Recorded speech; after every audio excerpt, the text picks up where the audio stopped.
Baruch ata Adonai Eloheinu melech haolam asher kitshanu beyeshua v'tzivanu leadlik ner shel Yom Tov. Amen. Amen. Hine Eloheinu velo ishan shomer Israel. Hine Eloheinu velo ishan shomer Israel. Hine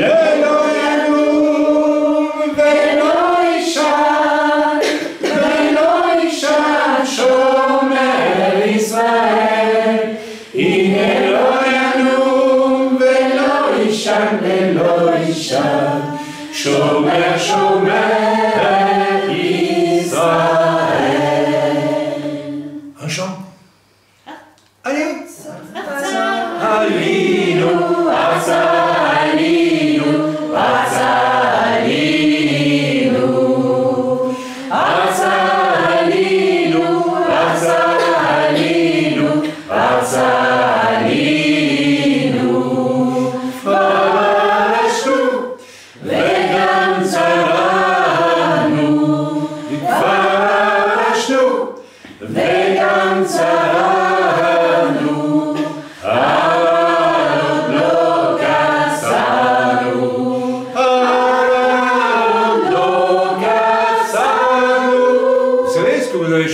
Nous avons semé, nous n'avons encore rien récolté.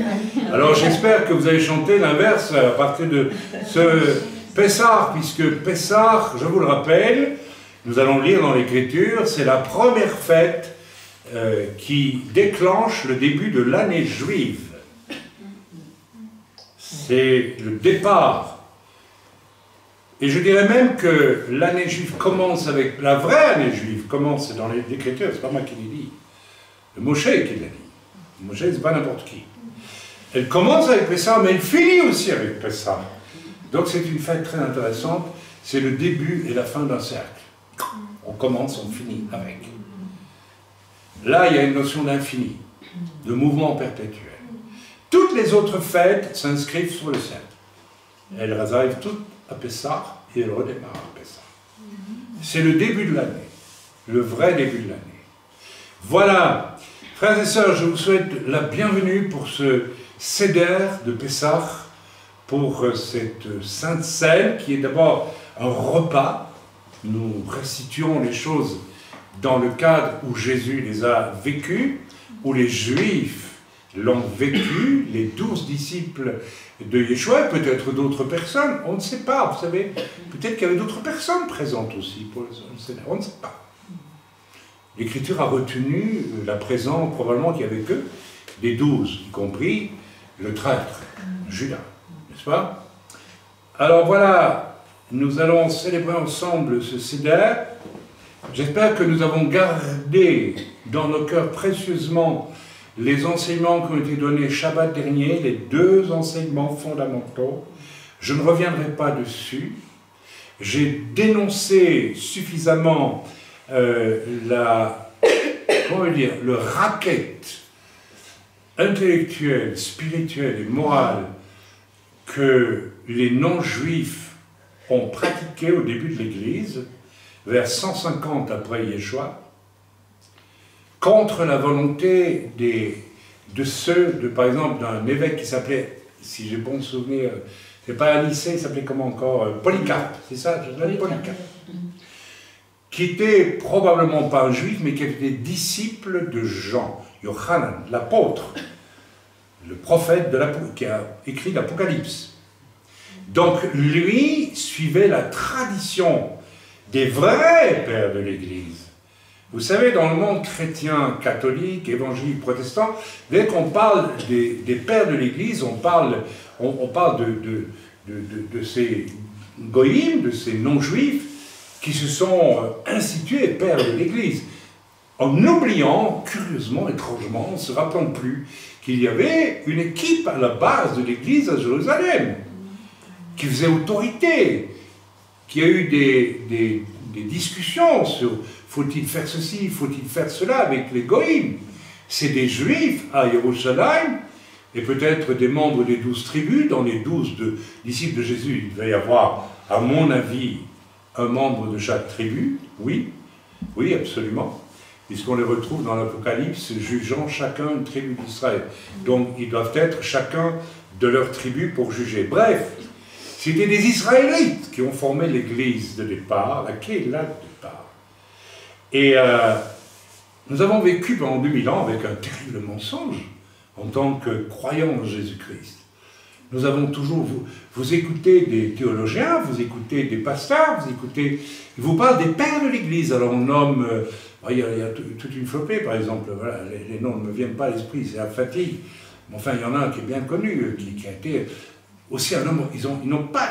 Alors, ils étaient parfois remarquables, ils ont eu des vraies conversions, mais le crime intellectuel qu'ils ont pratiqué, c'est de dire, c'est nous maintenant les chefs de l'Église.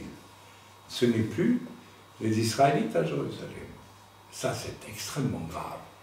Ça va totalement contre la parole de Dieu lorsque l'apôtre Paul, nous connaissons tous ce grand passage où l'apôtre Paul de l'olivier franc, dont les racines et le tronc sont saints, et c'est Israël, avec ses qualités et ses défauts, mais c'est Israël.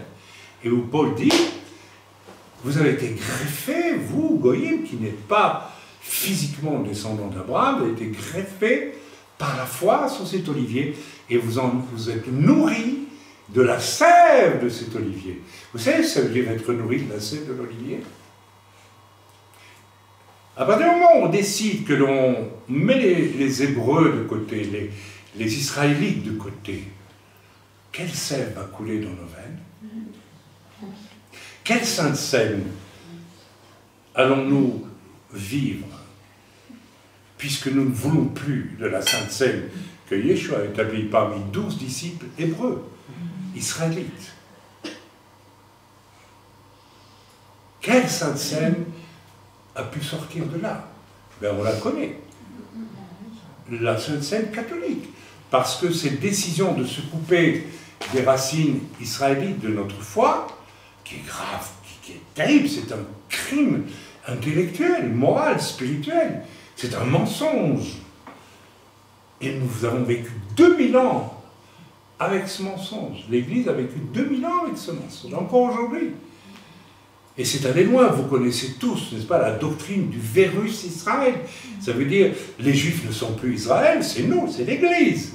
Donc nos fondateurs, nos continuateurs du travail des apôtres juifs, c'est eux qui sont devenus les vrais chefs de l'Église. Quel mensonge inouï. Et alors, ça aboutit à une sainte scène qui n'a plus rien à voir avec Pessah. Plus rien du tout. Waouh, ça laisse rêveur quand même. Ça laisse rêveur et ça laisse perplexe. Ça laisse perplexe. Et quand je connais des chrétiens qui fonctionnent avec cette espèce, ces œillères terribles. Ah non, les Juifs, on n'en veut pas. Pourquoi vous ne voulez pas les Juifs? Jésus était Juif. Les premiers apôtres étaient israélites, que ça vous plaise ou non. C'est eux qui étaient les fondateurs de l'Église. C'est l'apôtre Paul, c'est l'apôtre Pierre, c'est Yohanan, le frère, c'est Jean, l'apôtre. Donnez-moi un seul père de l'Église, 10 pères de l'Église, qui a écrit un seul chapitre de la Bible. Il n'y en a pas un seul. Donc ceux qui ont écrit le Nouveau Testament, qui étaient tous israélites, on jette. Et comme on ne veut pas des Juifs, on jette l'Ancien Testament aussi, il n'y a plus de Bible, il n'y a plus rien. Et c'est comme ça que l'Église de Rome, à un moment donné, a dit on ne donne plus la Bible à lire. Pourquoi? Parce qu'on a la frousse si les gens se mettent à lire la Bible. On a menti. C'est pas seulement une erreur, c'est pire que ça, c'est un mensonge. Donc, ce Pessah, nous voulons vraiment être conscients que si nous sommes sauvés aujourd'hui, et si nous sommes greffés sur un olivier, c'est sur Israël. L'olivier des Juifs selon Dieu. Tous les Juifs ne sont pas greffés sur cet olivier non plus. Mais vous, qui n'êtes pas Juifs, vous avez été greffés à la place, c'est l'apôtre qui le dit, de ceux qui n'en ont pas été trouvés dignes. parmi les Hébreux, parmi les Juifs. Donc, vous devriez estimer que vous avez vraiment de la chance. C'est ce que Paul dit, c'est très clair. Vous relisez ce fameux passage, il est connu, archi connu. Bien, donc, conscient de nos racines juives, nous n'avons pas honte de les vivre, et nous allons donc célébrer notre Pessah ensemble. Et bien entendu, là par contre, nous avons un grand avantage sur nos amis juifs qui répètent mécaniquement les mêmes prières chaque année. Nous avons un avantage, c'est que le Seigneur nous a donné le roi HaKodesh, l'Esprit Saint. Vous entendrez couramment les rabbins dire il n'y a plus de prophète. Et tiens, pourquoi il n'y a plus de prophète? Il n'y a plus de prophète parce que vous n'avez pas voulu voir que Yeshua était le Messie d'Israël. Donc l'Esprit n'est plus là. La Shrina, la gloire de Dieu, s'est retirée. Alors, ce Pessah, nous allons laisser l'Esprit de Dieu, j'ai laissé pour ma part, en préparant Pessah, l'Esprit de Dieu mettre le focus sur deux choses. Chaque année, c'est différent. Pour ceux qui se remémorent Pessah l'année dernière, l'année avant, etc. La première des choses qui est un focus que je fais tous les ans, à chaque Pessah, et que j'ai fait déjà depuis 2-3 semaines, j'ai parlé du fameux Hametz. C'est le mot hébreu pour désigner le levain de l'hypocrisie. Je ne vais pas commencer à détailler ce qu'est le levain de l'hypocrisie. J'en ai parlé en long, en large dans les 2 derniers messages. Vous les avez écoutés. Si vous ne les avez pas écoutés, eh bien, allez les écouter demain, éventuellement. Mais je ne vais pas reprendre ça. Autrement, nous finirons notre Seder à 1h du matin et ce n'est pas bien de le faire.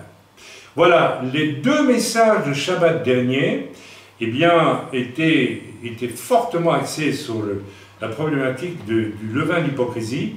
Alors, on va lire rapidement quelques écritures, quand même.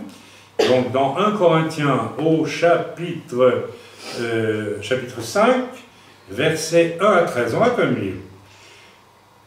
On entend dire généralement qu'il y a parmi vous de... Bon, on ne va pas lire cette partie-là, on va lire plutôt à partir du verset 6. Ça va nous suffire. C'est bien à tort que vous vous glorifiez. Donc Paul s'adresse ici aux chrétiens de Corinthe qui se réunissaient comme des gros païens. Peut-être il y avait des juifs parmi eux, mais je crois qu'il y avait surtout des non-juifs. Alors ils faisaient une grande bouffe, quoi. Ouais, ils faisaient une grande bouffe. Ils n'avaient rien compris après ça. Vous voyez, là on est déjà en plein paganisme. Si on avait gardé la sensibilité et la tâche aux racines juives du Seder de Pessah, jamais on aurait transformé ça en une grande bouffe. Or, c'est ce qui se passe. Je vais vous le lire. Hein. On entend dire généralement qu'il y a parmi vous de la débauche, rendez compte, et une débauche telle qu'elle ne se rencontre même pas chez les païens. Bah, attendez, ça veut dire pour ça qu'il s'adressait qu'à des juifs. Il y avait des païens convertis probablement parmi eux, et Paul dit on ne rentre même pas ces choses chez les païens. Et c'est un comble que l'on rencontre parfois dans l'Église, des choses qu'on ne verrait même pas chez les païens, et c'est un fait. On ne peut pas le nier. C'est triste. C'est au point que l'un de vous a la femme de son père. Oh là là. Et vous êtes enflé d'orgueil. Et vous êtes enflé d'orgueil. L'orgueil. Vous voyez l'orgueil. L'orgueil rend complètement aveugle et banalise le péché. La raison profonde de l'apostasie actuelle dans le monde entier de l'Église, c'est l'absence de crainte de Dieu et l'orgueil. Alors je ne vais pas développer ça parce qu'on en a bien parlé cet après-midi, ce matin. Donc on va mettre ça sur le site aussi. Hein, j'ai parlé de qu'est-ce que c'est la crainte de Dieu. Alors je ne vais pas rentrer dans le détail de ça. Allez l'écouter, ça s'appellera les impromptus de Pessah. Donc c'est des choses qu'on enregistre lors de nos discussions avant le Seder. Et vous écouterez. Et là vous saurez ce que c'est que la crainte de Dieu. Mais Paul ici, et vous êtes orgueilleux. Pour moi, absent Non. Et vous n'avez pas plutôt dans l'affliction afin que celui qui a commis cet acte soit ôté du milieu de vous. D'accord? Plus loin, Paul dira, on va le lire un peu rapidement, de ne même pas manger avec un homme qui n'est pas en ordre avec Dieu et qui ne veut pas se mettre en ordre avec Dieu. Celui qui amène du levain d'hypocrisie dans la communauté des croyants, c'est celui qui est matraqué par son orgueil et qui ne veut même pas voir qu'il fait le mal, et il est donc hypocrite. L'hypocrisie, c'est le fruit d'un grand orgueil. L'orgueilleux ne se rend même pas compte de ce qu'il fait. Il est abruti, l'orgueil abruti complètement, empêche l'homme de voir sa vérité. Alors que l'humilité va amener une immense sensibilité par rapport au mal dans ma vie.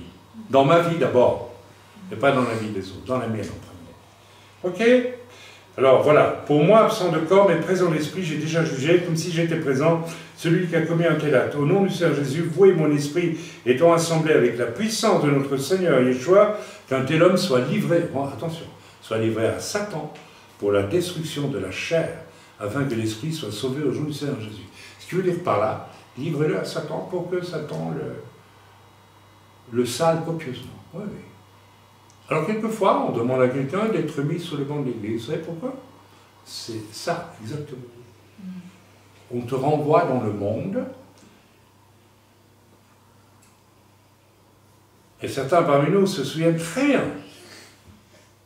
Quand on leur a dit, écoute, non, on ne peut pas accepter ton comportement dans l'église, tu te mets à part, en fait, ils sont retournés dans le monde de Satan. Et ils l'ont vu.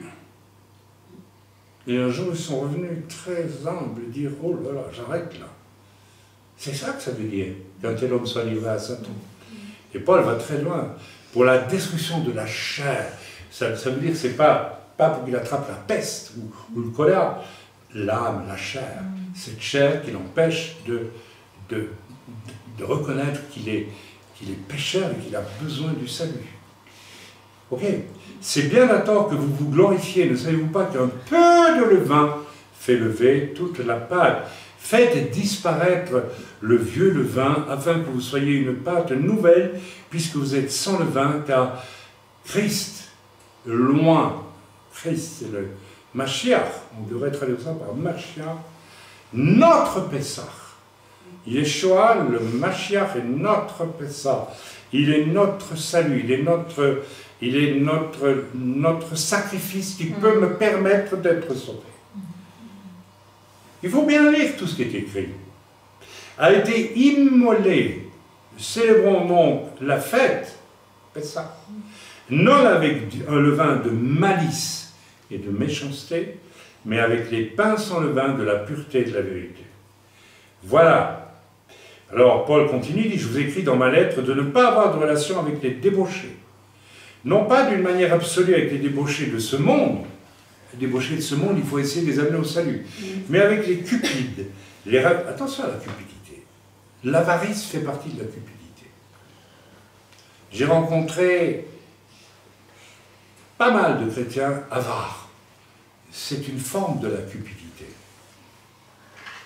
L'avarice.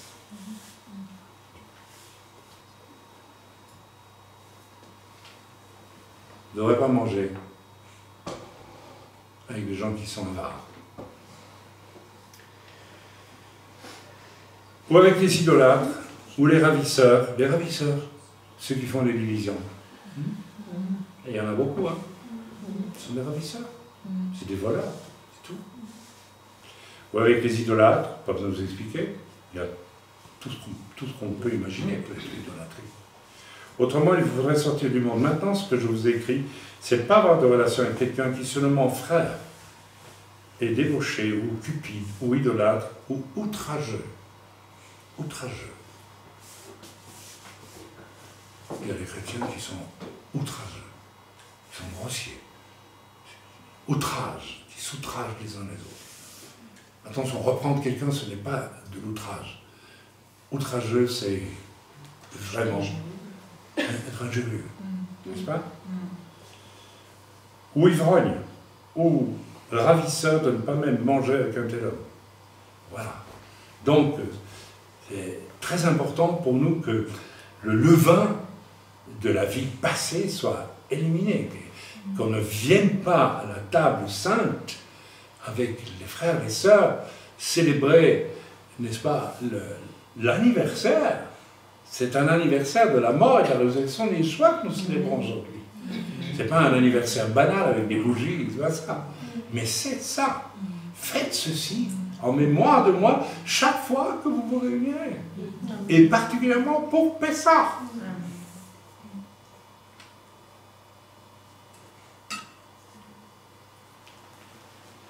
Ok, nous fêterons aussi donc le Chametz. J'en ai dit assez la semaine dernière, je ne reviens pas dessus. Nous avons tous vérifié dans nos vies, moi aussi, j'ai passé du temps. Où est le Chametz dans ma vie? Est-ce qu'il y en a? Est-ce qu'il y a de l'hypocrisie? Est-ce qu'il y a du péché sur lequel je dis, oh, c'est un péché mignon, c'est pas trop grave? Ça, c'est de l'hypocrisie. Ok, on a compris. Voilà, nous allons fêter, deuxième aspect, maintenant, à mon avis, le plus important, parce que, pas plus important, mais plus spécial cette année, nous allons fêter notre délivrance. Nous allons fêter notre délivrance. Mais surtout, nous le ferons en l'honneur de celui qui nous a délivrés. Nous n'allons pas fêter notre délivrance en disant, chouette, nous on est délivrés. On va fêter, on va célébrer celui qui nous a délivrés. Parce que c'est lui qui mérite toute notre louange, notre admiration, notre adoration, notre reconnaissance. Nous n'avons fait que bénéficier d'un amour inouï par lequel Dieu, notre Père, a choisi de demander à son Fils d'être porteur sur la croix de toute la colère de Dieu sur tous les péchés de l'humanité. Est-ce que vous imaginez un instant ce que ça signifie? Quand Yeshua dit, Père, pourquoi m'as-tu abandonné? Dieu l'a abandonné. Il l'a abandonné dans l'affliction de la punition qui venait sur nous. Il a connu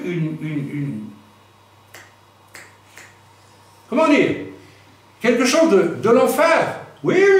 Allez, attention, hein, comprenez-moi bien. Jésus n'était pas dans l'enfer, mais la Bible nous dit aussi qu'il est descendu dans les lieux inférieurs pour aller annoncer l'évangile. Ok, on ne va pas s'arrêter là-dessus. Mais il est important que nous prenions conscience que ce soir, nous célébrons la mort et la résurrection de Yeshua. Et pas notre délivrance comme des goïms héritiers d'une église menteuse qui a fabriqué quelque chose au profit d'hommes menteurs. Les pères de l'église ont menti. Sauf ceux qui ont dit non. On continue à faire Pessah comme les apôtres nous ont appris à le faire. Wow. Car Dieu a tant aimé le monde qu'il a donné son Fils unique, afin que quiconque croit en lui ne périsse pas, mais qu'il ait la vie éternelle. Vous avez cru en lui, vous ne périrez pas, vous avez la vie éternelle, la moindre des choses, la moindre des politesses, puisque maintenant vous êtes sauvés, si vous l'êtes. C'est de simplement louer Dieu constamment, de célébrer, puisque vous avez obtenu votre salut, vous avez tout obtenu. N'est-ce pas, Irène? Oui. Alors, qu'est-ce qu'on peut encore faire? Sinon le remercier. Alors aujourd'hui, nous faisons en honneur cette fête de Pessah. Ce qui nous amène à présent au thème essentiel de ce Pessah cette année. J'aimerais que vous soyez très attentifs, vous qui êtes dans l'œuvre ici, parce que c'est pour nous ce thème. La question que le Seigneur nous pose cette année, nous sommes sauvés, d'accord, mais pourquoi sommes-nous sauvés? Quand je dis, non pas parce que je suis formidable et que Dieu a voulu me sauver, c'est pourquoi faire? Pourquoi devenir? Pourquoi exister? Pourquoi être?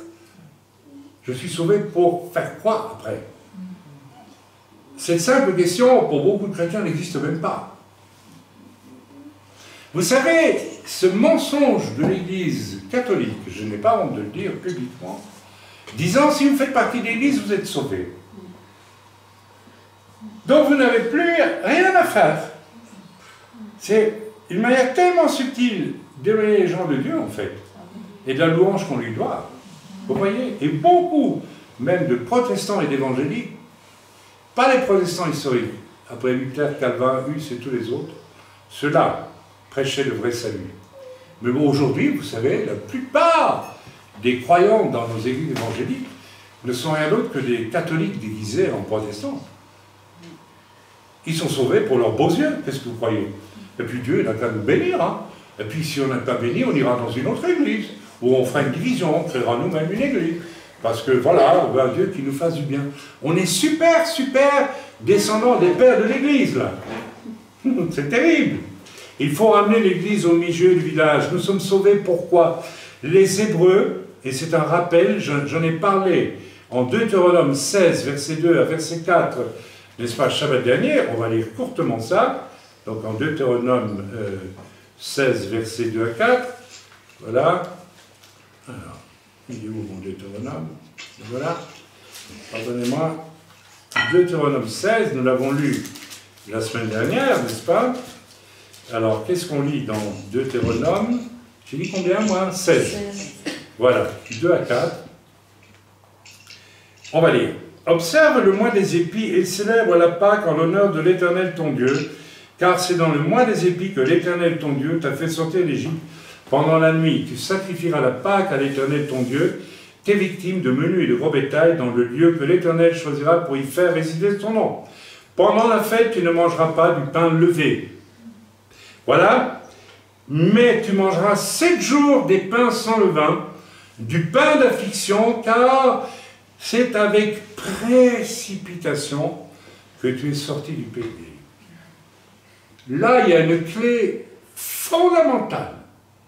Pourquoi est-ce que Dieu demande que l'on prenne du pain sans levain? Parce que l'Écriture nous montre que le levain est une image d'hypocrisie qui fait monter la pâte et qui donne l'illusion que nous sommes sauvés, que nous sommes croyants, que nous sommes chrétiens. Je transpose ici, hein. Alors qu'en fait, nous ne le sommes pas. Parce que nous sommes hypocrites. Nous ne sommes donc pas dignes de prendre la Sainte Seine, le vin et le pain. D'ailleurs, que fait l'Église qui a refusé ses racines juives? Elle mange comme par hasard du pain levé. Ce n'est pas un hasard non plus. Le mieux, c'est un détail, c'est pas un détail.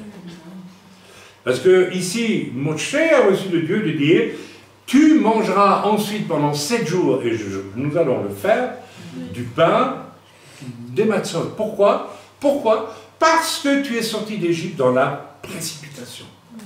C'est-à-dire dans l'émotion, ça y est, on a été esclave 400 ans en Égypte, Moshe arrive, il amène toutes les malédictions de Dieu sur l'Égypte, terminé, et puis la mort descend sur tous les premiers-nés d'Égypte, et puis on sort. Ils sont sortis dans un grand tumulte, imaginez ça, imaginez. Et puis ils se sont dit, on y va parce que peut-être qu'il va encore vouloir nous ramener en Égypte. D'ailleurs, il voudra encore les ramener en Égypte, puisque même quand ils seront sortis, Pharaon va les poursuivre pour les ramener à l'esclavage. Donc ils sont sortis dans l'émotion, dans la hâte. Et ça, c'est dangereux. Alors, pourquoi Moshe, la raison pour laquelle Moshe dit, vous mangerez du pain sans levain pendant 7 jours, c'est pour que vous laissiez tomber tout ce qui est de l'émotion et de l'adhésion précipitée. Tant de gens viennent à l'église parce que maman allait à l'église, alors ils vont à l'église. Dans une espèce de superficialité, de précipitation, mais ils n'ont pas mangé le pain sans levain. Ils n'ont pas le pain sans levain, ici est aussi un type de la vie purifiée, de la vie sans péché, d'une certaine façon. Et beaucoup de gens viennent au Seigneur aujourd'hui, absolument pas autrement que dans une adhésion purement émotionnelle.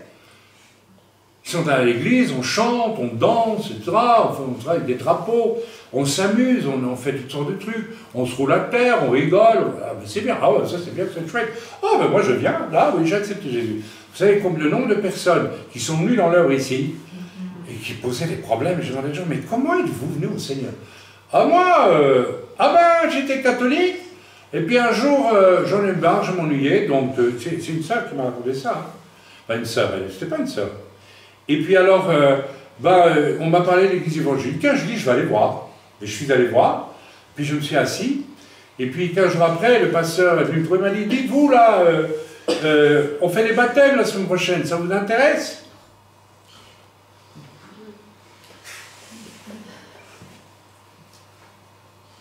Donc, se préoccuper de savoir si la personne avait au moins compris pourquoi elle était dans cette église, vous voyez?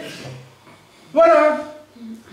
Mauvais conducteur, mauvais berger.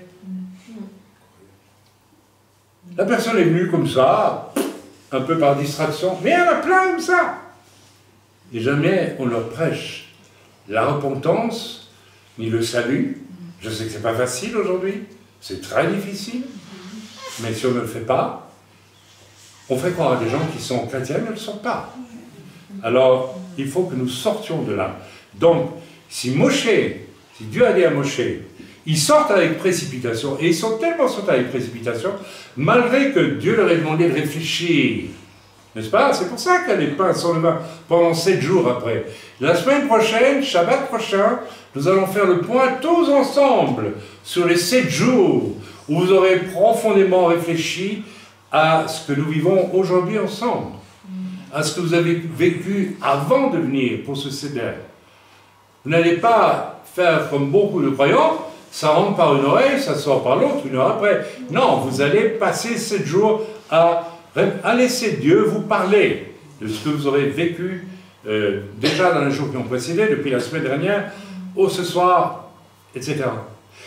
Et vous savez, c'est tellement grave, c'est tellement important que cette génération d'Israélites, bien, ils sont sortis en hâte et n'ont pas compris une chose. Et ça répond à la question du début, sauvés pourquoi? Pourquoi est-ce que Dieu les a sortis d'Égypte? Pour leurs beaux yeux? Non, parce que Dieu avait un projet pour eux. Et Dieu les emmène où? Dans le lieu parfait pour la révélation d'un projet. Le désert. Le Midbar en hébreu. C'est un endroit merveilleux, le désert. Parce que dans le désert, il n'y a rien. Jésus a été au désert. Pourquoi vous croyez qu'il est allé au désert? Pourquoi vous croyez? Pour chercher Dieu. Il allait commencer son ministère. Il est allé au désert. C'est pas un hasard. Dans le désert, il n'y a rien. C'est pour ça que le diable vient le tenter avec du pain, des pierres, tout ça. Dieu a appelé tout un peuple dans le désert parce que Dieu avait un projet pour lui. Le projet, vous le lisez dans l'Écriture, je ne vais pas vous le raconter, hein, c'est la loi, c'est le Mishkan. Le Mishkan, c'est le temple portatif que Dieu, avec tous les symboles qu'on va retrouver dans le temple en dur à Jérusalem plus tard, et tout ça a une signification qui pointe complètement vers Yeshua et son sacrifice. Absolument, tout. Donc Dieu avait une mission pour ces Hébreux sortis de l'esclavage d'Égypte, comprendre quelque chose d'éternel qui allait jaillir peu à peu dans leur conscience s'ils cherchaient Dieu. Le problème de tous ces gens-là, et c'est pour ça qu'ils sont morts dans le désert, toute une génération, et qu'ils n'ont pas cherché Dieu. Et beaucoup de chrétiens aujourd'hui ne cherchent pas Dieu. On en a parlé beaucoup ce matin. Ils cherchent, je ne sais pas. Ils ne sont pas tellement différents des catholiques qui vont mettre des bougies à Sainte-Ursule. Hein. Ah oui, vous allez dans les églises catholiques, vous voyez des ex-voto, merci, j'ai été guéri de ceci, j'ai été guéri de cela. On fréquente Dieu parce que quand on en a besoin, vous voyez ce que je veux dire? C'est une terrible maladie, ça. Mais nous ne sommes pas sauvés pour ça. Nous sommes sauvés pour aller dans notre désert, où nous allons entendre la voix de Dieu de manière très personnelle, très intime, Ce que moi j'ai entendu, ce n'est pas ce que vous entendrez si vous vivez cette étape du désert. Bon, je ne m'étale pas là-dessus, on en a parlé ce matin, je crois que ce sera dans nos impromptus, n'est-ce pas, de Pessah, ça a été enregistré, vous l'avez écouté.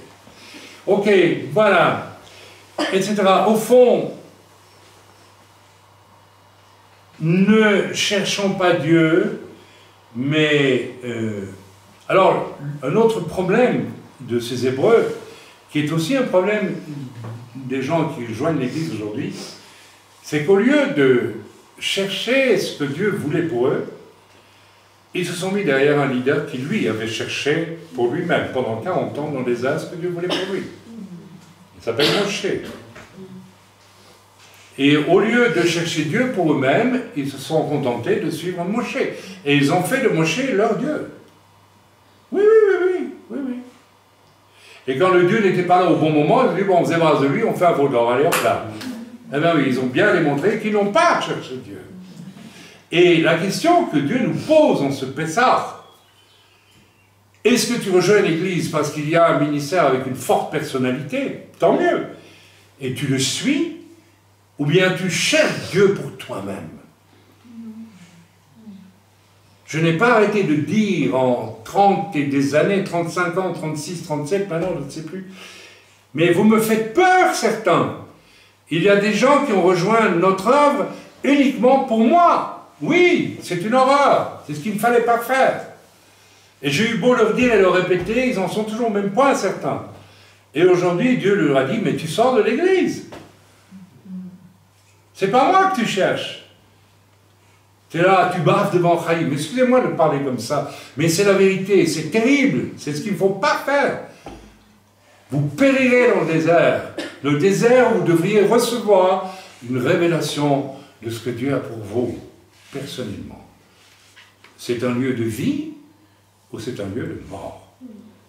Ils ont suivi Moshe, ils sont morts.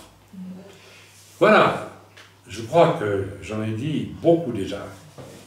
Donc, que ce Pessah-ci, soit l'occasion pour chacun d'entre nous de vérifier s'il cherche Dieu de tout son cœur. Comment êtes-vous venu au salut? Est-ce que vous êtes venu au salut parce que vous êtes venu un jour, et puis, ou bien votre femme s'est convertie, et vous êtes venu voir, et dit, ah, moi j'accepte Jésus, puis tu n'as rien accepté du tout. Tu as juste accepté un truc comme ça, et puis voilà, c'est tout. Ou bien tu as suivi tes parents, ou tu as suivi je ne sais pas qui. Nous avons ici une chère sœur que j'aime profondément, parce que maintenant c'est ma sœur en Christ, et je n'ai qu'une envie, c'est quand tu partiras de te suivre de près. Ça au ciel, on pourra se réjouir tous les deux. Mais je l'ai connue pendant des années où elle a cru qu'elle était sauvée, elle ne l'était pas, n'est-ce pas? Ah oui, ça c'est vrai. Et aujourd'hui, j'ai un bonheur à la serrer près de moi. Je sens que l'Esprit de Dieu est là. Merci Seigneur. Mes amis, au ciel, il n'y aura rien qui ne nous empêchera de prendre chaque saint que nous rencontrerons dans nos bras en disant, tu es vraiment mon frère. On est du même sang, on est de la même race, on est de la race de ceux qui ont cherché Dieu et qui l'ont trouvé. Mes amis, il faut arrêter de prêcher l'évangile Bonux. Vous savez ce que c'est que l'évangile Bonux? Quand on achetait un paquet de poudre Bonux quand j'étais petit, je disais à ma mère, on achète du Bonux, parce qu'il y a des petites totos à l'intérieur. Hein, vous rigolez, vous devriez pas rire. C'est exactement ça que vous avez fait ce temps. Vous avez accepté le Seigneur dans une boîte de Bonux pour avoir un petit cadeau. Et vous allez être content avec ça. Vous n'avez jamais réfléchi au fait que vous êtes en train de vivre une étape terrible, c'est celle de votre désert. Vous allez y mourir, vous allez y trouver, votre mission terrestre, spirituelle. Amen. Que ce Pessah soit donc l'occasion pour chacun de nous de vérifier s'il a cherché ou s'il veut chercher Dieu de tout son cœur, afin de le rencontrer. Mes amis, Dieu ne vient jamais à la rencontre de quelqu'un qui ne le cherche pas de tout son cœur. Voilà, c'est très simple.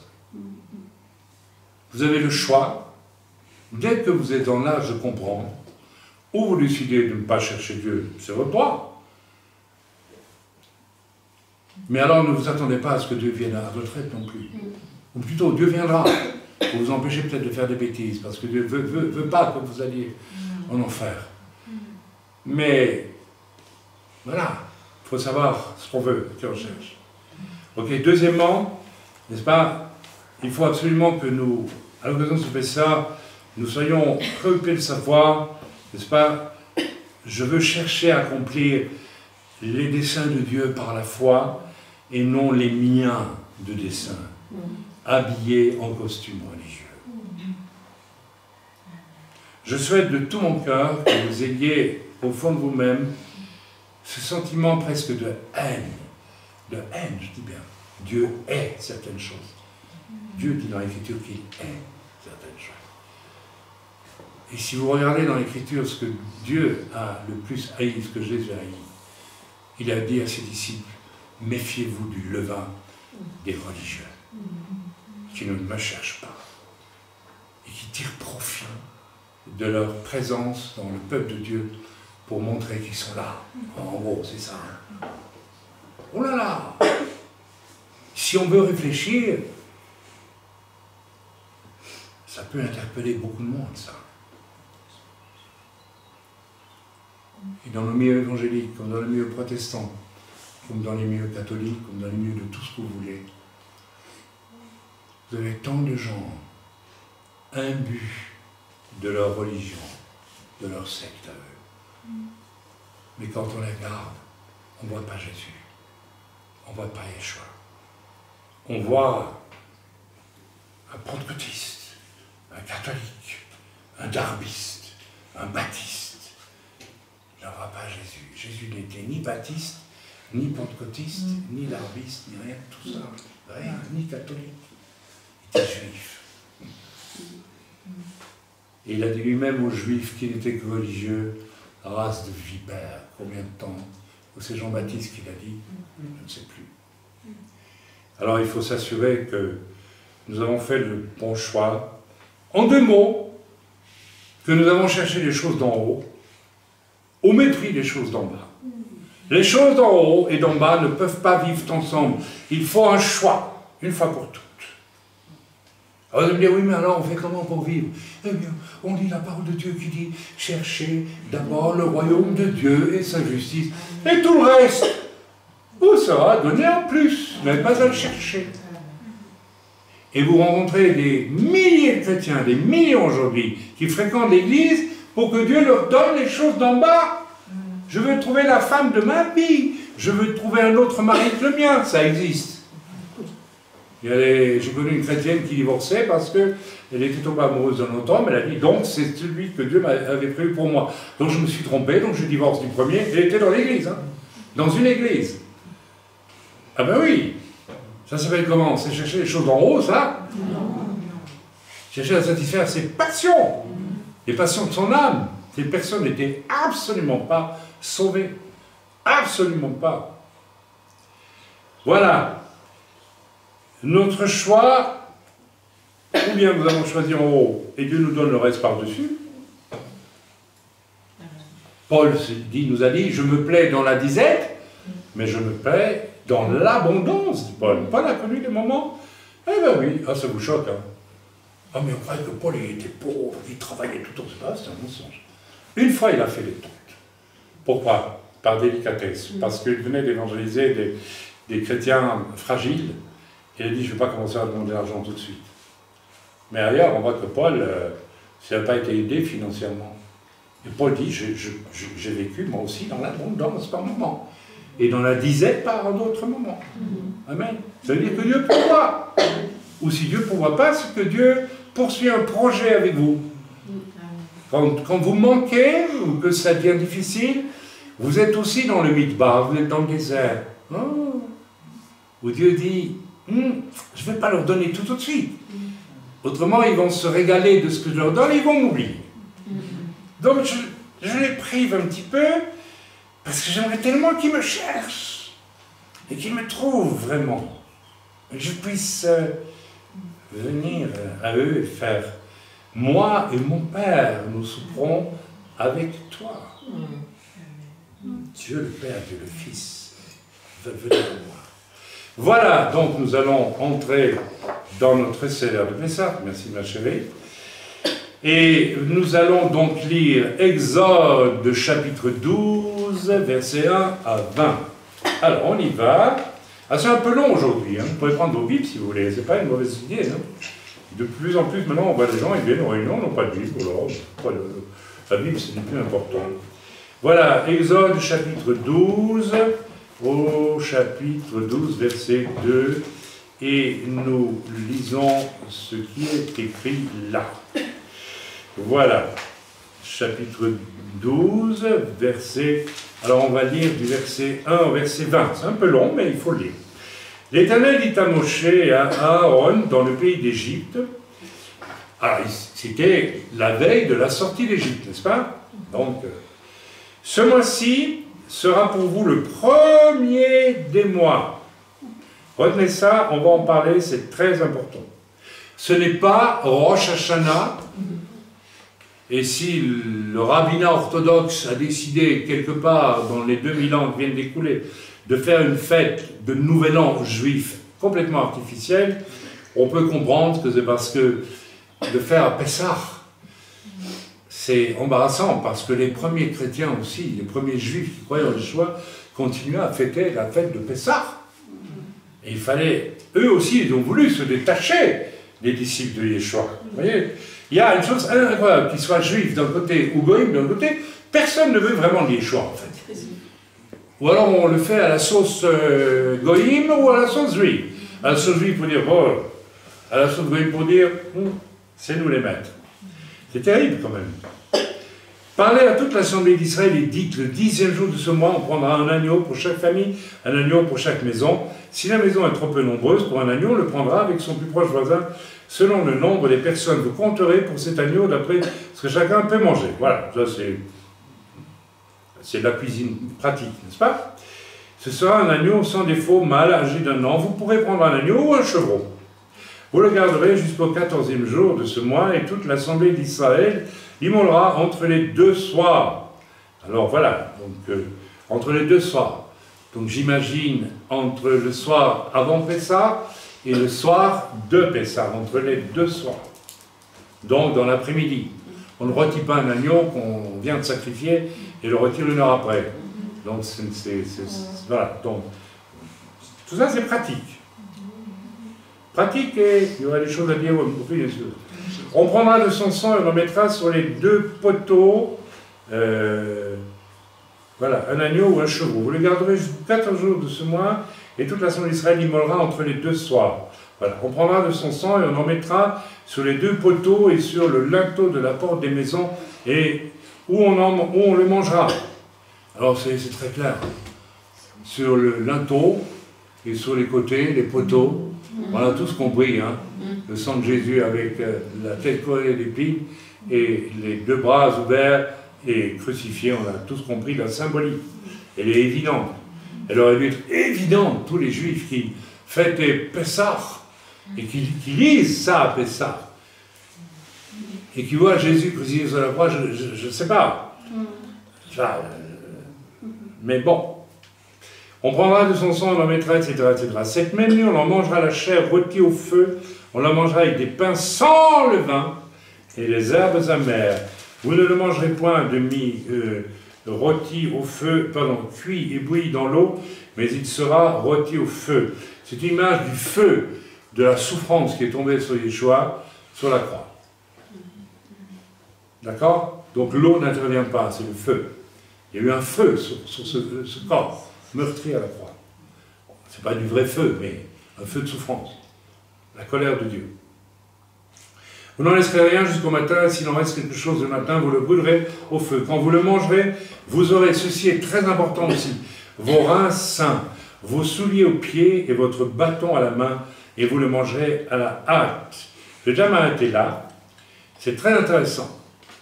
Donc, clairement, au verset 2, nous voyons que la fête de Rosh Hashanah, donc tête de l'année, donc la fête du Nouvel An juif, n'est pas biblique du tout, et c'est Pessah qui est le début de l'année. La fête de Pessah, ça vient d'être lu, très clairement. Donc, on va pas, j'ai déjà parlé de la raison pour laquelle probablement on s'est éloigné, les Juifs se sont éloignés des invasions de Pessah en disant ce n'est pas le premier mois de l'année, c'est un Rosh Hashanah. Bon, je vous ai expliqué pourquoi, d'accord? Donc, je ne vais pas revenir dessus. Mais voilà, Rosh Hashanah n'est pas... Et le sacrifice de Yeshua étant particulièrement relié à la fête de Pessah, pas Jean, Pierre, Matthieu, les 12, n'est-ce pas, le frère de Jésus lui-même, ancien Jérusalem, eux ont continué à pratiquer, n'est-ce pas, le Pessah tel que Yeshua l'a sublimé, je dirais, la montée au niveau de la loi accomplie, n'est-ce pas? On peut se demander pourquoi le judaïsme, depuis je ne sais pas quand d'ailleurs, je ne sais pas quand ça a été décidé, n'est-ce pas, a voulu mettre l'emphase sur la fête de Rosh Hashanah aux environs de Kippour. Vous avez la réponse aujourd'hui, etc. Maintenant, nous allons vers le verset 11 où il est écrit pourquoi. Alors, nous avons lu, vous mangerez, c'est très étrange, vous imaginez un repas, vous mangez avec les reins saints, c'est-à-dire une ceinture. Ils portaient tous une forme de gel là-bas, hein, c'est ça, une chasuble, je ne sais pas, on peut dire ça. Et pour ne pas qu'elle s'envole dans tous les sens, ils mettaient une ceinture. Alors chez eux, c'était relax. À la maison, on enlevait la ceinture, voilà, on était chez soi. Mais dehors, on mettait une ceinture. On attachait peut-être sa bourse à la ceinture, je ne sais pas. Et quand on sortait, on prenait un bâton. Et on prenait un bâton quand? Pas quand on allait acheter une pita à Tel Aviv. Il n'y avait pas encore de pita à Tel Aviv. Ou quand on allait acheter des tomates chez le voisin, ou que c'est non, ça ne valait pas la peine. On prenait son bâton quand on partait en voyage. Parce que le bâton vous permettait d'éliminer les serpents, vous permettait d'avoir un appui si vous deviez marcher sur des rochers un peu branlants. Le bâton servait au voyage. Et voilà, vous avez déjà vu des gens qui se préparent à faire un repas avec la ceinture et le bâton à la main. Donc il va avoir le bâton à la main et manger l'agneau comme ça. C'est très étrange. Mais c'est extraordinairement, ça parle, n'est-ce pas? Ok? Mange-t-on normalement ainsi équipé? Vous imaginez, on aurait pu ce soir prendre tous un bâton, et puis une bonne ceinture, et puis on mange à la hâte notre... N'est-ce pas? Non, alors qu'est-ce que ça veut dire? Vous avez compris ce que ça veut dire? Ça veut dire, je participe à la nuit de Pessah, où la mort va passer sur tous les aînés d'Égypte, sauf chez nous. C'est une nuit sainte, très spéciale, terrible pour les Égyptiens. Mais je ne m'y installe pas en disant, chouette, nous, il nous arrive rien, on est bien, on va bien bouger, on va rester ici. On est bien. Donc Moshe a dit, vous tenez votre bâton à la main, le discours était clair, je veux dire, on va bouger les gars. Hein. On va bouger. Et vous allez venir au Midbar avec moi, au désert, pour essayer de comprendre ce que Dieu a pour chacun d'entre vous. Ils n'ont pas compris. Toute la première génération est morte. Je crois que la deuxième a compris. A commencé à comprendre. Ceci est très important. D'accord? Donc ici, les choses sont claires. Donc c'est aussi une signification qui renforce Deutéronome 16, verset 2 à 4, pour nous éviter de sortir d'Égypte à la hâte. Je suis sorti, j'ai mangé le repas de Pessah, la nuit de Pessah, avec un équipement de pèlerin qui va partir, qui va aller vers quelque chose. Vous vous rappelez Abraham, Lech Lecha? C'est un thème récurrent dans toute l'histoire du peuple de Dieu. Alors, si vous êtes des fils de Rome et de l'Église qui a voulu établir quelque chose de lourd, où on demande de vous installer en disant « on pense pour vous, on fait tout pour vous, vous êtes sauvés du moment que vous êtes dans l'Église », alors vous ne pouvez rien comprendre à ça. Mais si vous êtes vraiment des gens qui ont compris qu'il faut chercher Dieu de tout son cœur, et qu'à partir du moment où on l'a trouvé, on doit marcher comme des pèlerins sur la terre, jusqu'à la fin, jusqu'au dernier jour, n'est-ce pas, Hélène? Tu es d'accord avec moi, n'est-ce pas? On va faire le club des anciens, parce qu'ils n'ont pas encore tous compris. Amen. Traduction, les vraies conversions se font sans hésitation pour sortir d'Égypte. Et vous savez, je vois beaucoup de chrétiens qui disent « moi je suis sorti d'Égypte » et puis quand on voit leur comportement, ils ne sont pas sortis d'Égypte. C'est très dangereux. Les vraies conversions, sorties du monde sans hésitation, n'est-ce pas, voulues, acceptées, radicales, car elles sont le fruit d'une soif de Dieu, de sa justice, ça veut dire beaucoup sa justice, de son univers, de son règne. Ok? Verset 12, nous l'avons lu. Cette nuit-là, nous ne l'avons pas lu, mais nous le lisons maintenant. Cette nuit-là, je passerai dans le pays d'Égypte et je frapperai tous les premiers-nés du pays d'Égypte. Vous savez, ça ne fait que renforcer ce que nous venons de lire, que je vous ai commenté. Vous mangerez le repas avec votre ceinture, prêt à partir et à bondir, hein, et le bâton à la main. Et si vous ne voulez pas le faire, vous courez un risque énorme. C'est de mourir. Parce que la même nuit, la mort est passée.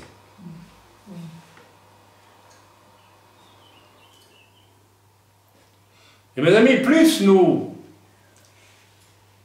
fabriquons une conversion qui n'est pas une conversion, nous risquons que la mort nous rattrape. Et elle nous rattrapera. Je parle de la mort spirituelle. Elle nous rattrapera. Parmi les 12 disciples, il y en avait un qui était un hypocrite, parce que sa priorité n'était pas Dieu. Pierre était maladroit. Les disciples étaient maladroits. Le moment, il y en a deux, le moment vient et dit tu peux faire en sorte que mes deux fils soient à ta droite. Écoutez, tout ça c'est grotesque, bien sûr. Ils sont ridicules, ils sont charnels encore. Mais, au fond d'eux-mêmes, ils cherchaient Dieu. Il y en a un seul qui n'a pas cherché Dieu, qui a suivi un leader parce qu'il y avait avantage. Et il y a beaucoup de chrétiens comme ça aujourd'hui. Vous courez d'un leader à l'autre. Vous croyez que vous devenez plus spirituel parce que vous allez chez un tel, ou chez un tel, ou chez un tel. Quand j'entends des gens qui me disent « Ah, mais moi je suis !» Tu suis. Ah, et on me cite un nom. Et Jésus, tu le suis parfois? Je fais un appel ici à tous les hommes de Dieu. Faites un massacre. Annoncez aux gens que si vous suivez, vous, même sans s'en rendre compte, vous avez le devoir de les décourager à fond et leur demander de chercher Dieu d'abord. Amen. Amen. Je crois que j'ai dit tout ce que je voulais dire. Pessah, alors nous pouvons lire le présent, j'ai tout dit, ah non, je n'ai pas tout dit, alors, ah oui, il y a pas de choses, pardonnez-moi. Verset 12, la mort était sur l'Égypte. Alors, mon frère, ma soeur, toi qui m'écoutes, tu vas encore traîner combien de temps avant de chercher Dieu de tout ton cœur pour fiche le camp de ton Égypte? Tu vas mourir à la fin. Et il y a des personnes qui ne cherchent pas Dieu de tout leur cœur, qui sont ce que j'appelle des chrétiens sociologiques. Vous voyez ce que j'en ai parlé ce matin. Je crois que je suis sauvé parce que moi, mes parents, mes grands-parents étaient ceci, étaient cela, donc je suis... Non, tu n'es pas sauvé pour ça. Non, non, non, non. Tu es un chrétien sociologique. Tu es un chrétien d'habitude, par habitude. Et tu n'as pas cherché Dieu pour toi-même. Si vous savez le nombre de personnes dans les églises, toutes dénominations confondues, qui se croient sauvées parce que papa était même pasteur, vous seriez étonnés. Amen. Alors on continue, on termine. Voilà. Amen. L'image est forte, mes amis. La mort sur l'Égypte et non sur les Hébreux. Eh bien là, vous avez l'image des deux destinées qui nous sont possibles. Vivre ou mourir. Vivre pour Dieu. Mourir en cherchant à appliquer les bénédictions de Dieu à notre égoïsme charnel. Là, tu es sûr que tu vas mourir. Là, tu vas mourir dans le désert.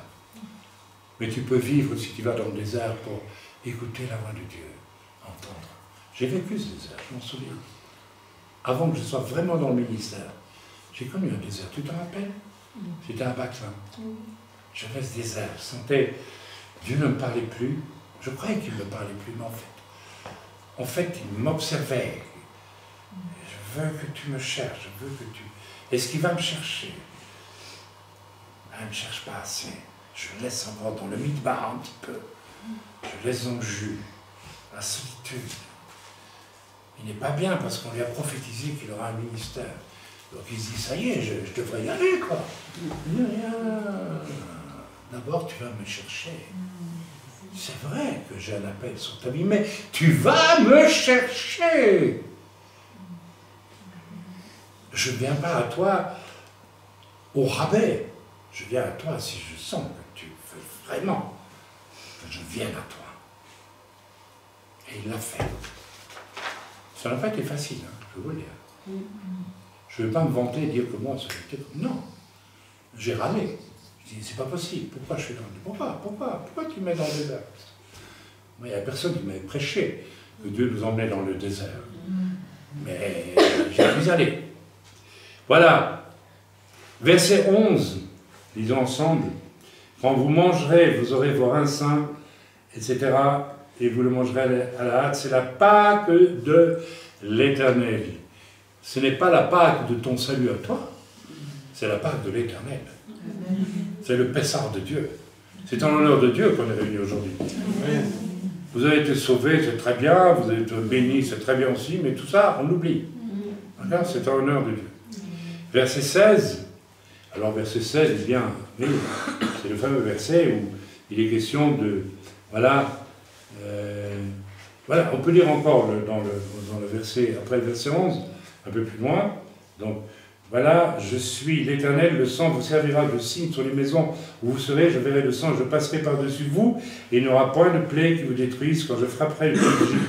Vous conserverez le souvenir de ce jour, et vous le célébrerez par une fête en l'honneur de l'Éternel. Aujourd'hui, notre Pessah, c'est une fête en l'honneur de l'Éternel, en l'honneur de Yeshua, et rien d'autre. Rien d'autre. Et vous le célébrerez comme une loi perpétuelle pour vos descendants. Donc, j'espère qu'un jour, nous pourrons chacun dans nos foyers, chaque père pourra célébrer Pessah pour sa famille et expliquer à ses enfants ce que signifie être sauvé. N'est-ce pas? Vous le ferez. On continue, on commence seulement. Je vous explique un peu le Seder. Pessah veut dire passer au-dessus. On peut lire ça dans Exode au chapitre 12, nous l'avons vu au verset 13. On relit rapidement. Voilà, le sang vous servira de signe sur les maisons et vous serez où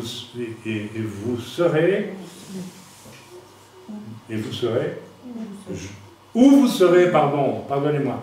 Je verrai le sang et je passerai par-dessus vous et la malédiction ne tombera pas sur vous. La mort ne tombera pas. En anglais, Pessah s'appelle Passover. Ça veut dire je passe au-dessus. Donc la fête du Pessah, c'est un rappel aussi que, eh bien, la mort ne nous a pas atteints. Il y a des millions de gens qui meurent sans être sauvés, qui descendent en enfer. Vous avez cette chance incroyable, alors que vous ne le méritiez pas, et moi encore moins que vous, peut-être. On aurait de la chance. Donc on célèbre, n'est-ce pas, celui qui nous a ouvert la possibilité d'avoir cette chance. Amen.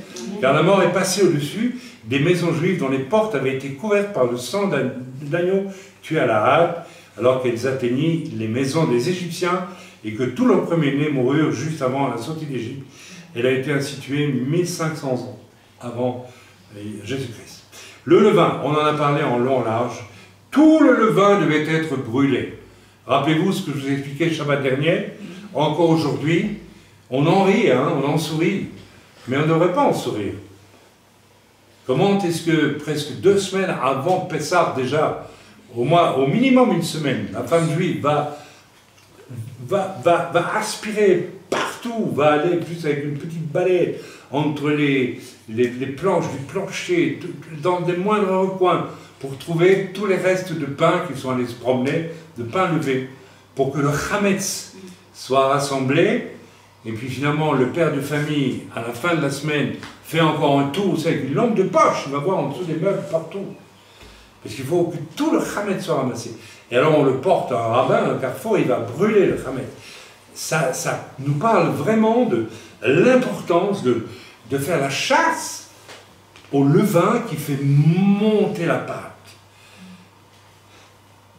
La pâte religieuse, vous voyez ce que je veux dire, qui est hypocrite. C'est très important. Je n'en parle plus. Et là, nous pouvons faire un petit moment de silence, si vous voulez bien. Parce que pour venir à ce Pessah, nous avons choisi de nous placer devant Dieu. Et nous allons commencer notre Seder maintenant. Et il importe que nous soyons tous certains, vraiment certains, d'avoir fait la chasse au levain, c'est-à-dire le vin d'hypocrisie, c'est-à-dire à toute forme de péché qui subsisterait dans nos vies et que nous n'aurions pas dénoncé comme péché. Donc peut-être avez-vous eu de la part du Seigneur le désir d'aller vous repentir aussi vers l'un ou vers l'autre. On n'a pas eu le temps de faire notre rencontre d'anciens et de diacres, mais je vous en prie, ayez le courage maintenant, si vous savez que vous avez une dette morale vis-à-vis de l'un de ceux qui sont ici, ou de quelqu'un qui serait à l'extérieur, avouez-le à Dieu avant de participer au repas et de prendre la coupe et le pain. Nous prenons quelques instants de silence. Ne prenons pas le risque d'être hypocrite en quoi que ce soit. Si Dieu nous a parlé, agissons. Nous avons un moment de silence.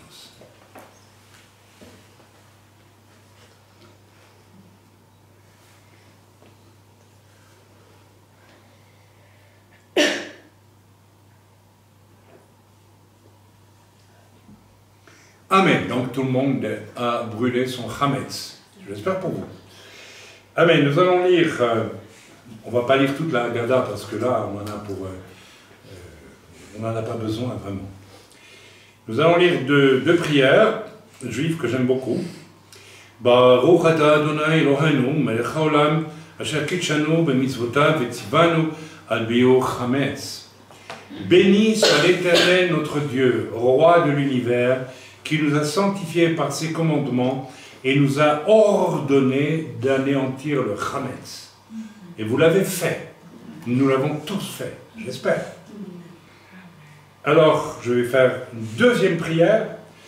Kol amira v'hamia deika virshuti de la hamita udla v'havita udla yadana leilibal, excusez-moi, ve'lehevei evker ke'afra de'ara. Que tout pain levé existant chez moi ou en ma possession, que je n'ai pas vu ou enlevé, soit considéré comme inexistant. C'est-à-dire, je déclare que s'il y a du péché dans ma vie que je n'ai pas vu, je ne veux pas que ce soit un levain d'hypocrisie dans ma vie ce soir. Donc vous le déclarez aussi, amen.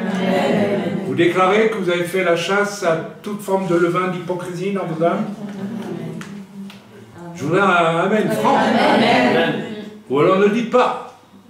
Et vous déclarez aussi que s'il reste quoi que ce soit que Dieu peut-être nous a pas montré, même ça vous le déclarez comme inexistant. C'est-à-dire que puisque je ne sais pas, je ne peux pas me repentir. Amen. Vous dites amen. Formidable. On continue. Voilà, alors nous allons étudier, nous allons voir ensemble les divers éléments du Seder. Voici, n'est-ce pas? On appelle ça le zroa. Le zroa, c'est l'épaule d'agneau. D'accord? C'est intéressant.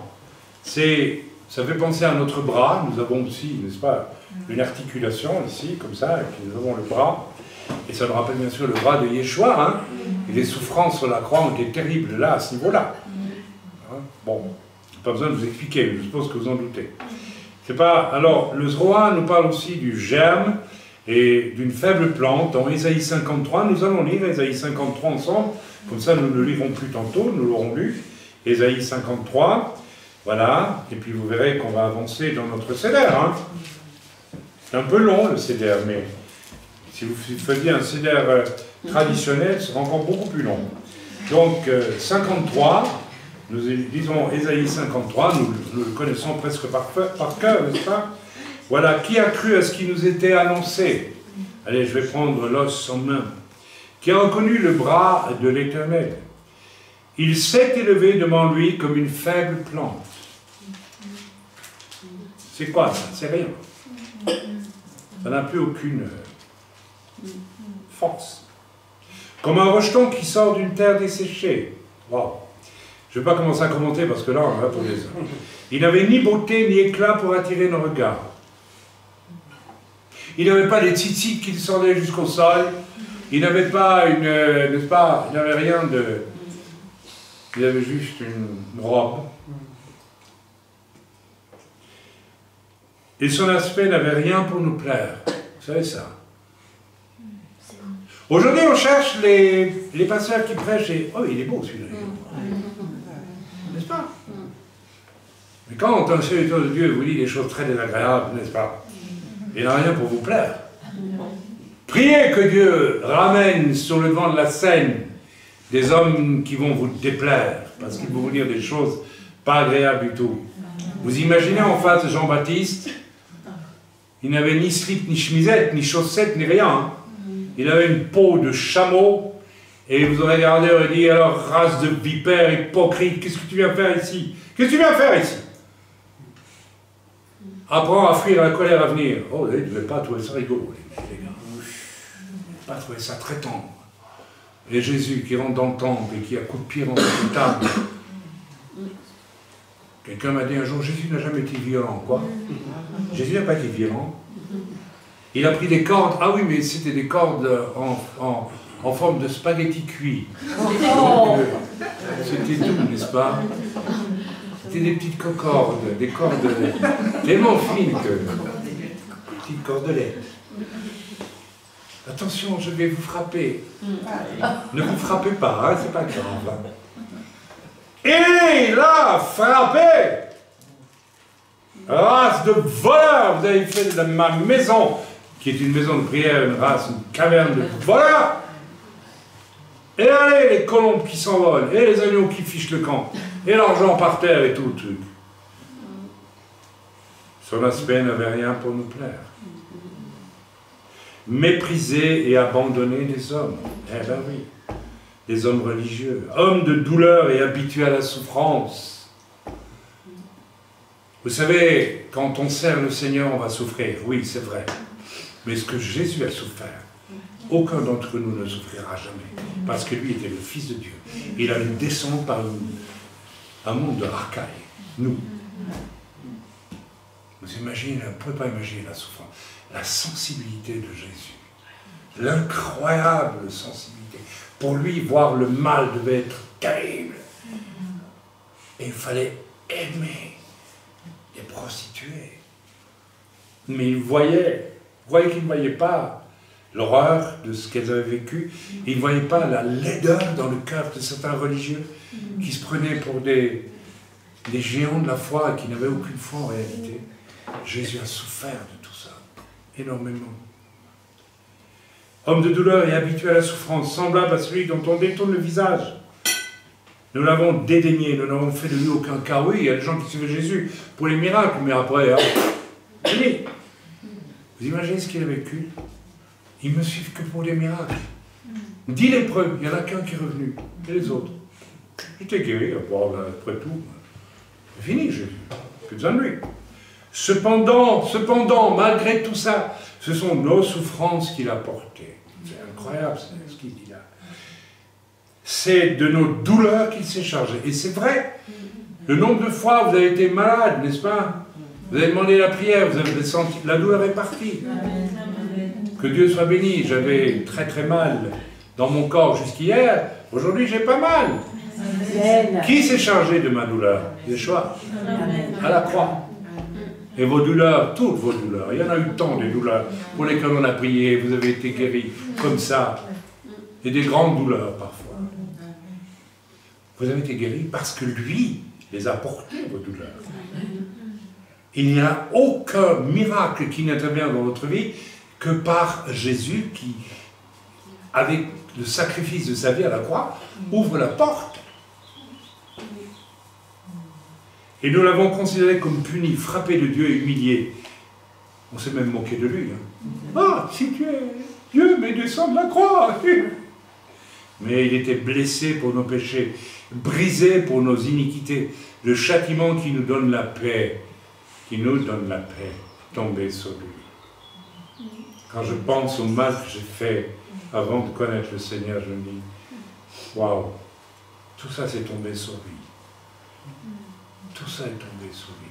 2000 ans à l'avance. Je suis né en 1948. 1948, année à l'avance, Yeshua avait porté tout le mal de ma vie. Wow. Et c'est par ces meurtrissures que nous sommes guéris. Nous étions tous errants comme des brebis, de n'importe quoi, qui faisaient n'importe quoi de nos jours, n'est-ce pas? Chacun suivait sa propre voie. Et l'Éternel a fait retomber sur lui l'iniquité de nous tous. Malgré qu'on a suivi nos propres voies, qu'on a fait n'importe quoi, et on a été inique devant Dieu parce qu'on n'a pas cherché, on n'a pas trouvé le chemin étroit. La Torah, c'est un chemin avant d'être un livre. C'est un chemin. Torah veut dire chemin. Nous n'avons pas trouvé le chemin étroit pour accéder à Dieu. Et donc nous avons galopé dans tous les sens. Comme la chèvre de M. Seguin, n'est-ce pas? Qui a fini par être dévorée par les loups. J'ai donné un message là-dessus. C'est pas un hasard l'histoire de la chèvre de M. Seguin. Il a été maltraité, opprimé, n'a point ouvert la bouche, semblable à un agneau qu'on mène à la boucherie, à une brebis muette devant ceux qui la tondent. Vous vous rendez compte? Vous avez déjà vu quand on tombe une brebis? Vous avez déjà vu la tonde d'une brebis? Elles sont toutes nues après. Il a été mis nu sur la croix. On l'a dépouillé de tout. Imaginez, vous savez, quand on tourne une brebis, c'est moche. Hein. Elle a une belle laine, elle est là toute nue, c'est moche, toute maigre. Le gigot, il est quand même pas fameux. Hein. Il a été enlevé par l'angoisse et le châtiment, et parmi ceux de sa génération qui a cru qu'il était retranché de la terre des vivants et frappé pour les péchés de mon peuple, très peu de monde l'a cru. Et on a mis son sépulcre parmi les méchants, son tombeau avec le riche, quoiqu'il n'ait point commis de violence et qu'il n'y ait point eu de fraude dans sa bouche. Il a plu à l'Éternel de le briser par la souffrance. Arrêtez de demander à Dieu de vous briser, s'il vous plaît. Vous ne savez pas ce que vous dites. Après avoir livré sa vie en sacrifice pour le péché, il verra une postérité et prolongera ses jours. Et l'œuvre de l'Éternel prospérera entre ses mains. Je m'arrête là, etc. On pourrait continuer tout Ésaïe 5. Allez, on va le lire. Ok? Après avoir livré sa vie en sacrifice pour le péché, il verra une postérité. Là, voilà la postérité. Et il prolongera ses jours. Vous vous rendez compte? Jésus prolonge ses jours à travers nous. Vous avez réalisé ça déjà? Oh là là! Comment j'ai vécu, moi, jusqu'à présent? Est-ce que Jésus prolonge ses jours à travers moi? Vraiment? Je peux dire ça? Je peux dire ça? Pas tous les jours. Hein. Et l'œuvre de l'Éternel prospère entre ses mains à cause du travail de son âme. Il rassasiera ses regards. Par sa connaissance, mon serviteur juste justifiera beaucoup d'hommes et il se chargera de leurs iniquités. C'est pourquoi je lui donnerai sa part avec les grands. Il partagera le butin avec les puissants. On pourrait prêcher là-dessus des heures. Parce qu'il s'est livré lui-même à la mort et qu'il a été mis au nombre des malfaiteurs. Parce qu'il a porté les péchés de beaucoup d'hommes et qu'il a intercédé pour les coupables. Voilà, écoutez. Vous vous rendez compte de tout ce qu'on vient de lire? Waouh! Zroa, l'épaule. L'œuf dur. Alors, l'année dernière, j'avais hésité à continuer parce que je trouvais un peu ambigu ce symbole de l'œuf dur. Mais finalement, si dans la tradition juive, on dit que cet œuf dur, bon, parce qu'on sait tous que l'œuf est un symbole païen très connu, babylonien, qui nous parle de la fertilité. D'ailleurs, dans la fête de Pâques des catholiques, on va cacher des œufs, etc. et des lapins au chocolat, parce que les lapins sont des grands reproducteurs, donc c'est en fait un héritage occulte qui nous rappelle le culte d'une déesse de fertilité. On l'appelle Gaïa, ou tout ce que vous voulez, ou Dea Mater, ou tout ce que vous voulez. Donc, je trouvais bizarre qu'on trouve ça parmi... mais je garde quand même, parce que ça symbolise la destruction du temple et de la mort. Parce que là, l'œuf, il a été cuit. S'il est cru et qu'on le casse, là, on a un problème. Donc, il est cuit. Donc, l'œuf, il est mort, il a été tué. Là. Amen. Donc, j'accepte. Et c'est donc un germe de vie. Il y avait là-dedans un germe de vie qui est devenu un germe de mort. Okay? Mais, symbole aussi de la mort de Yeshua, il est mort. Et il est ressuscité. Et la coquille peut nous faire penser, n'est-ce pas, je vais le faire tout de suite, à la tombe dont Yeshua va sortir. Voilà. Voilà. Jésus est ressuscité, il est sorti du tombeau. Donc je trouve que le symbole n'est pas vilain du tout, on le garde. Même si peut-être il est emprunté au départ à quelque chose de babylonien, mais on l'a transformé en quelque chose de bon. Alors je dis oui, pourquoi pas. Oui. Non, ça vous choque? Non. Amen. Voilà, je terminerai de le peler tantôt. Les herbes amères, le mahor, représentent les souffrances d'Israël. Merci ma chérie. Mais aussi la souffrance du Messie Yeshua. Le souvenir amer de nos fautes qui sont tombées sur lui. C'est le mahor, donc c'est de la laitue, c'est ceci, sans les coquilles. On prend la laitue, c'est le mahor, donc c'est une herbe amère. C'est vrai que ça, généralement, on ne mange pas cru, hein. C'est un peu amer, n'est-ce pas? Non? Vous aimez manger de la salade crue? Ben, tant pis, alors on ne mange plus. On arrête le céleri. Non. On n'a pas trouvé autre chose. On n'a pas des herbes amères qu'on trouve en Israël. Donc on a pris ça, et ça nous parle de quoi? Ça nous parle de la souffrance d'Israël. Oui, d'accord, mais aussi, surtout, la souffrance du Messie Yeshua. Parce que nous avons le souvenir amer de nos fautes. Quelqu'un qui a vraiment rencontré Dieu, il est horrifié de ce qu'il a été. C'est à ça qu'on reconnaît une vraie conversion. Il y a vraiment une honte, mais terrible. Et beaucoup de gens aujourd'hui disent être chrétiens, n'ont jamais eu honte de leur passé. Alors quand on leur dit, ils disent, ouais, c'est vrai, j'ai honte. Mais c'est purement comme ça, vous voyez ce que je veux dire? Mais c'est pas là, c'est pas... ça brûle pas la tête. La honte de notre passé. Est-ce que ce soir, alors que nous avons célébré Yeshua, nous avons honte au moins de ce que nous étions jadis, mais une honte réelle, totale, absolue. Pas une petite honte, une vraie honte, complète. Voilà, on va le tremper dans le haroset, donc c'est la pâte qui se trouve là, et on va le manger. Alors, c'est un rappel aussi de l'amertume de notre esclavage du péché. On se souvient, ben oui, on se souvient qu'on était esclaves dans nos Égyptes, dans notre Égypte personnelle, avant de connaître le Seigneur. Mais aussi, j'aime bien ça, que la vie est courte. Moi, je m'en rends compte. Je me dis, tiens, je vais avoir bientôt 74 ans. Oh, que c'est court. Et vous savez, je vais vous apprendre une chose extraordinaire, à laquelle on ne pense jamais en général. C'est que la vie, on la vit une fois. Et quand on commence à vieillir, on se dit, allez, alors, j'ai vu qu'une fois. On a beau se dire, zut, si j'avais su, je ne dirais pas comme le petit Jérôme, j'aurais pas venu. Non.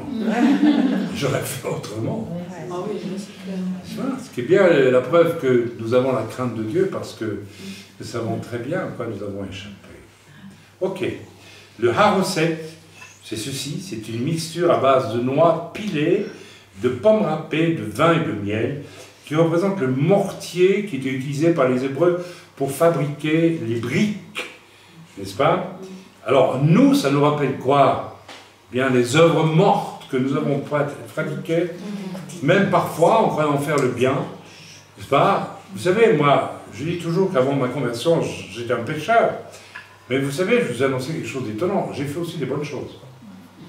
Ah oui, des très bonnes choses même. Mais c'était une œuvre morte. Parce que des bonnes choses faites par un homme pécheur, même pour Dieu, ça n'a aucune valeur. Aucune valeur. Quand j'ai assisté toute une nuit à un homme qui mourait du cancer dans l'hôpital, puisque j'étais fiancé avec une infirmière à l'époque, que je n'ai pas épousée, l'infirmière, eh bien, j'allais lui rendre visite la nuit, je m'ennuyais un petit peu, et alors il y avait un homme là qui était en train de mourir, et je verrais toujours son visage, et il perdait tout son sang par... voilà. Et il y avait un seau au-dessous du lit, voilà, cancer.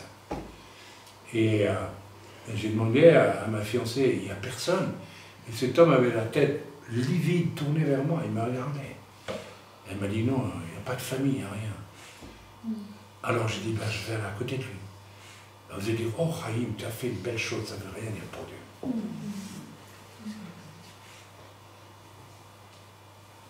C'est du mortier inutile. Pourtant, j'ai fait quelque chose de bien. Mais ça lui a servi à quoi, bonhomme? À rien. Parce que je n'ai même pas amené au salut. Il est quand même mort. Et s'il n'est pas sauvé, il est descendu en enfer. Qu'est-ce que vous voulez que je dise? Que j'ai fait quelque chose de bien? Ça ne sert à rien. Et beaucoup de choses que les gens font dans le monde sans connaître le Seigneur, ils croient qu'ils font quelque chose de bien. En réalité, ça n'a aucune valeur. Parce que ce n'est pas Dieu qui dirige. C'est très important. Donc, le haroset, le légume, le karpas, c'est ceci, le persil ou le radis, vous avez le choix, n'est-ce pas? Appelé aussi des herbes vertes. Ça fait penser, enfin de très loin pour le radis, mais de très près pour le persil. On n'en a pas ici, donc voilà, je crois qu'on ne trouve pas ça en Europe, n'est-ce pas? On trouve de l'hysope en Europe. Mais l'année prochaine, on va mettre de l'hysope. Alors on ne le mangera pas, bien sûr. D'accord? Voilà, donc c'est appelé herbe verte, fait penser au bouquet d'hysope, appelé le zahatar en hébreu, donc on l'utilise beaucoup en Israël, avec lequel on aspergea le sang, donc c'était une branche de zahatar, et avec ça, ils ont trempé dans le sang de l'agneau qu'ils avaient égorgé, et ils ont mis du sang sur les linteaux, n'est-ce pas? Donc c'est une image aussi de notre purification. N'est-ce pas? À travers le sang de Yeshua, nous sommes purifiés. Donc nous mangerons ceci tantôt. Voilà, on arrive à la fin, rassurez-vous. Ok. Voilà. Alors, les trois matzot, nous avons trois matzot ici, n'est-ce pas, prises dans des linges. Ok. Le judaïsme actuel dit qu'elle représente le Kohen, le grand sacrificateur, le Lévi, travaillait sur le temple, et Israël pour les trois. Seulement, nous disons que ça représente Dieu le Père, Dieu le Fils et Dieu le Saint-Esprit. Pourquoi? Et on verra tantôt pourquoi. On va le voir dans le déroulement du Seder.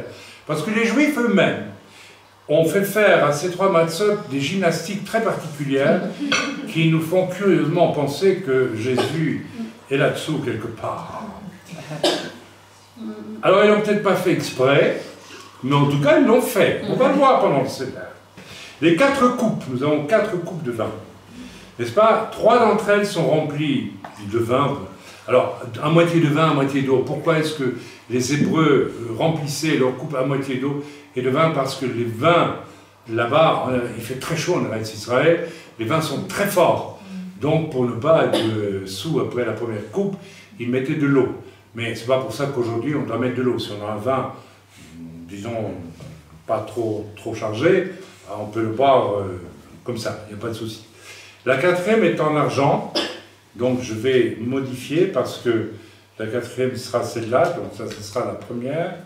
La 4e est en argent, mais là, c'est le plaqué argent aussi, donc c'est de toute façon que du plaqué, alors il n'y a pas d'argent pur dans tout ça, heureusement, c'est trop cher.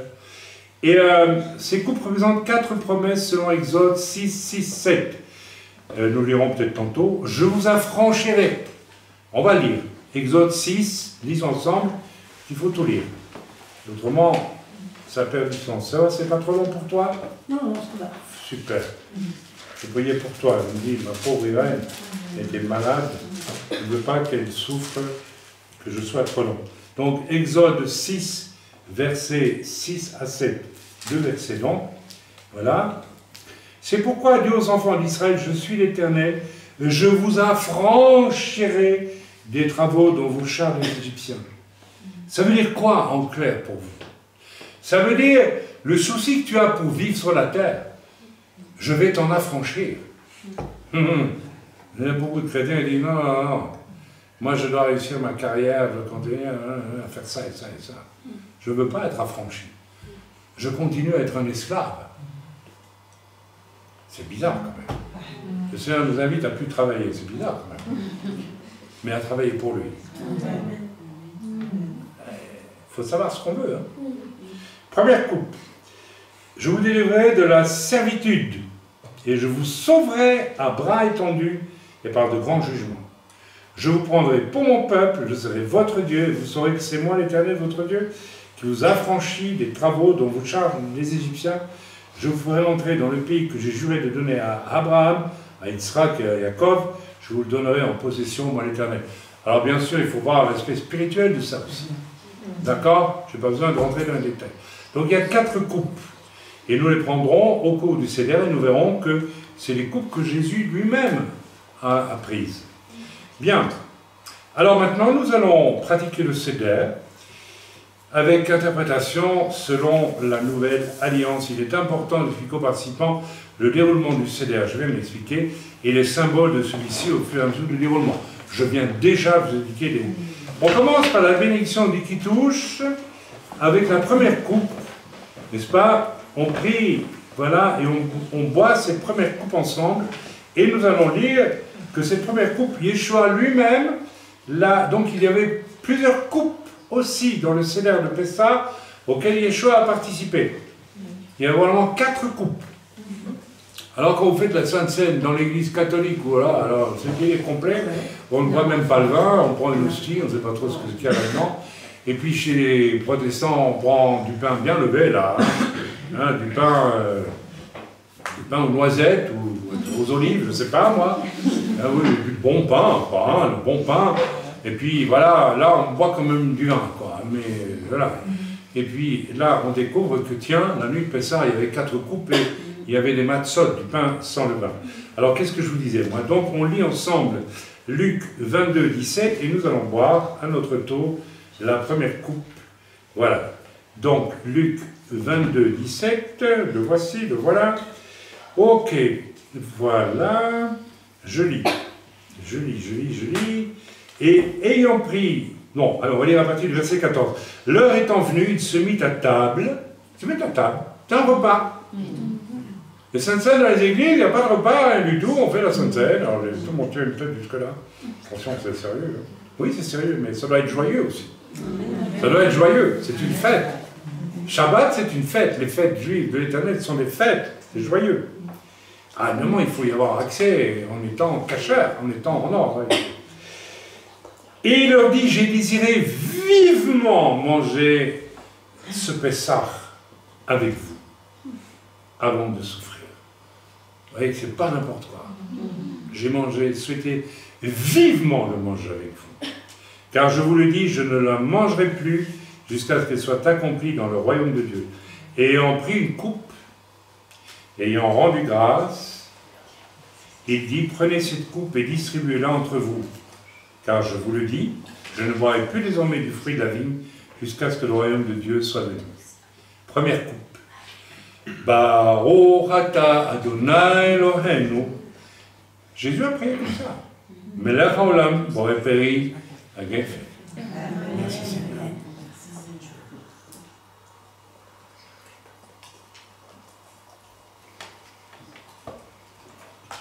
Et cette première coupe, c'est la première promesse qui nous est faite, que nous avons lue en Exode 6, 7. Je vous appellerai hors du monde.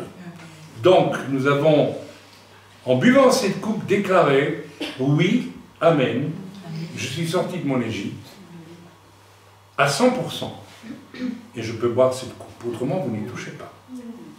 Attention, on ne joue pas là. Hein. C'est sérieux ce qui se passe là. Moi, je vais la finir.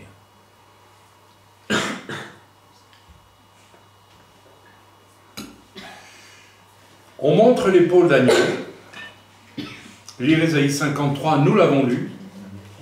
puis on sert l'œuf trempé dans l'eau, et je dirais moi que les Juifs mangeaient l'agneau, alors à ce moment-là. Donc Yeshua et ses disciples ont mangé l'agneau, comme le faisaient les Juifs. Et alors on va tremper cet œuf dans l'eau salée, et on sait que l'eau salée, ça veut dire beaucoup de choses aussi, amen, et on mange cet œuf qui nous parle de la mort et de la résurrection de Jésus. Cet œuf était vivant, il a été cuit, il est mort. Jésus qui est vivant, il est mort. Et nous confessons que Jésus est ressuscité. Amen.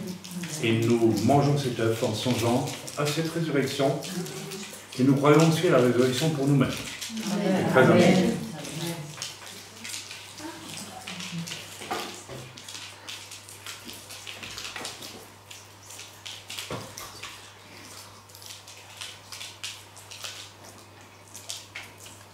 Je n'ai pas obligé de tout manger, hein. On va après. Voilà. Ensuite, on va manger les herbes amères. On a vu ce que ça représentait tantôt.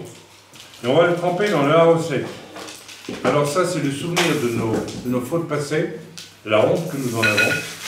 Et le haro sec, ça symbolise toutes nos œuvres inutiles faites, n'est-ce pas, dans un esprit d'Égypte, avant de connaître le Seigneur. Donc les deux vont bien ensemble. Alors on trempe, voilà, avec ces doigts, on y va franchement, n'est-ce pas, cette laitue, hein, qui représente la recette, et on le trempe, et on le mange, en se rappelant que pour nous, les heures passées, c'est fini, l'Égypte, c'est terminé, et on mange. Amen. Voilà. Ensuite, le fils aîné de la famille, je ne sais pas où est le fils aîné de la famille, on va demander à Fabio de le faire. Il pose une question, n'est-ce pas, à son père. Qu'est-ce que tout ça signifie? Parce que moi, j'y comprends rien. Hein. Vas-y. Et qu'est-ce que tout cela signifie? Ah, d'accord. Alors, je ne vais pas vous dire ce que ça signifie, parce que j'ai déjà expliqué en long, en large. Les Hébreux, ils lisent la Haggadah de Pessah en long, en large. Mais c'est important, parce qu'on le fait, et je crois qu'on le fait pour que nous, les pères, n'oublions pas d'expliquer le plus souvent possible à nos enfants ce que signifie la nuit de Pessah. Afin qu'ils n'arrivent pas là, disant moi je comprends rien, je dors. J'ai vu des gens qui venaient au culte, des enfants qui dormaient. C'est pas normal un enfant qui dort. Vous savez, moi j'ai élevé 4 fils, je les ai élevés, je les ai instruits dans le Seigneur. J'ai jamais vu un seul qui dormait à la réunion. Ils étaient là, ils écoutaient. Comme ça, ils écoutaient. Alors si vos enfants viennent aux réunions et qu'ils s'ennuient, parce que vous n'aurez pas donné l'appétit pour le Seigneur, c'est tout. Il ne faut pas le chercher midi à 14h. C'est pas difficile. Amen. Voilà. Voilà, donc maintenant, le Père lui répond en chantant les psaumes 113 et 114, on ne va pas le faire. Voilà. Et le chef de famille, voilà, prend le plateau et le passe autour de chaque convive assis autour de la table. Ok, je peux le faire symboliquement, parce que si je me lève, les amis ne me verront plus. Et tout ce qui est représenté là, dans ce plateau, eh bien, d'habitude, vous vous rappelez, je parcours l'assistance, et même une année, je me rappelle, je m'étais arrêté sur presque tout le monde pour donner une prophétie. Je n'ai pas cœur de le faire aujourd'hui, donc je vais le passer au-dessus de ma chère sœur. Voilà. Que la bénédiction des Très-Hauts repose sur toi, dans la connaissance de la signification réelle de Pessah. Que la bénédiction de l'Éternel repose sur toi, dans la compréhension parfaite de ce que signifie la nuit de Pessah pour toi. Que la bénédiction de l'Éternel repose sur vos esprits, dans la compréhension réelle de ce qu'est Pessah pour chacun d'entre vous. Amen. Et vous dites Amen. Amen. Merci. Amen. Voilà, une prière est prononcée 3 fois par les Juifs à ce moment, et cette prière, c'est cette année nous sommes esclaves, mais l'année prochaine nous serons libres. Cette année nous sommes là, mais l'année prochaine nous serons à Jérusalem. Nous disons, nous ne sommes pas esclaves, nous sommes libérés, et si nous avons des origines juives, nous sommes juifs, nous devons savoir qu'un jour, nous devrons rentrer à Jérusalem. Amen. Amen. On prend maintenant la deuxième coupe, la coupe de Moshe, qui est la coupe de la libération, toujours par rapport à ce qu'on a lu tantôt, hein, dans Exode, rappelez-vous. On prend la coupe de la libération, voilà, et on la boit en priant pour remercier, attendez, pour la libération de l'esclavage obtenu en Yeshua, et puis on fait un silence encore. Donc Seigneur, on boit cette coupe, une coupe de Moshe, une coupe de libération. Amen. Amen.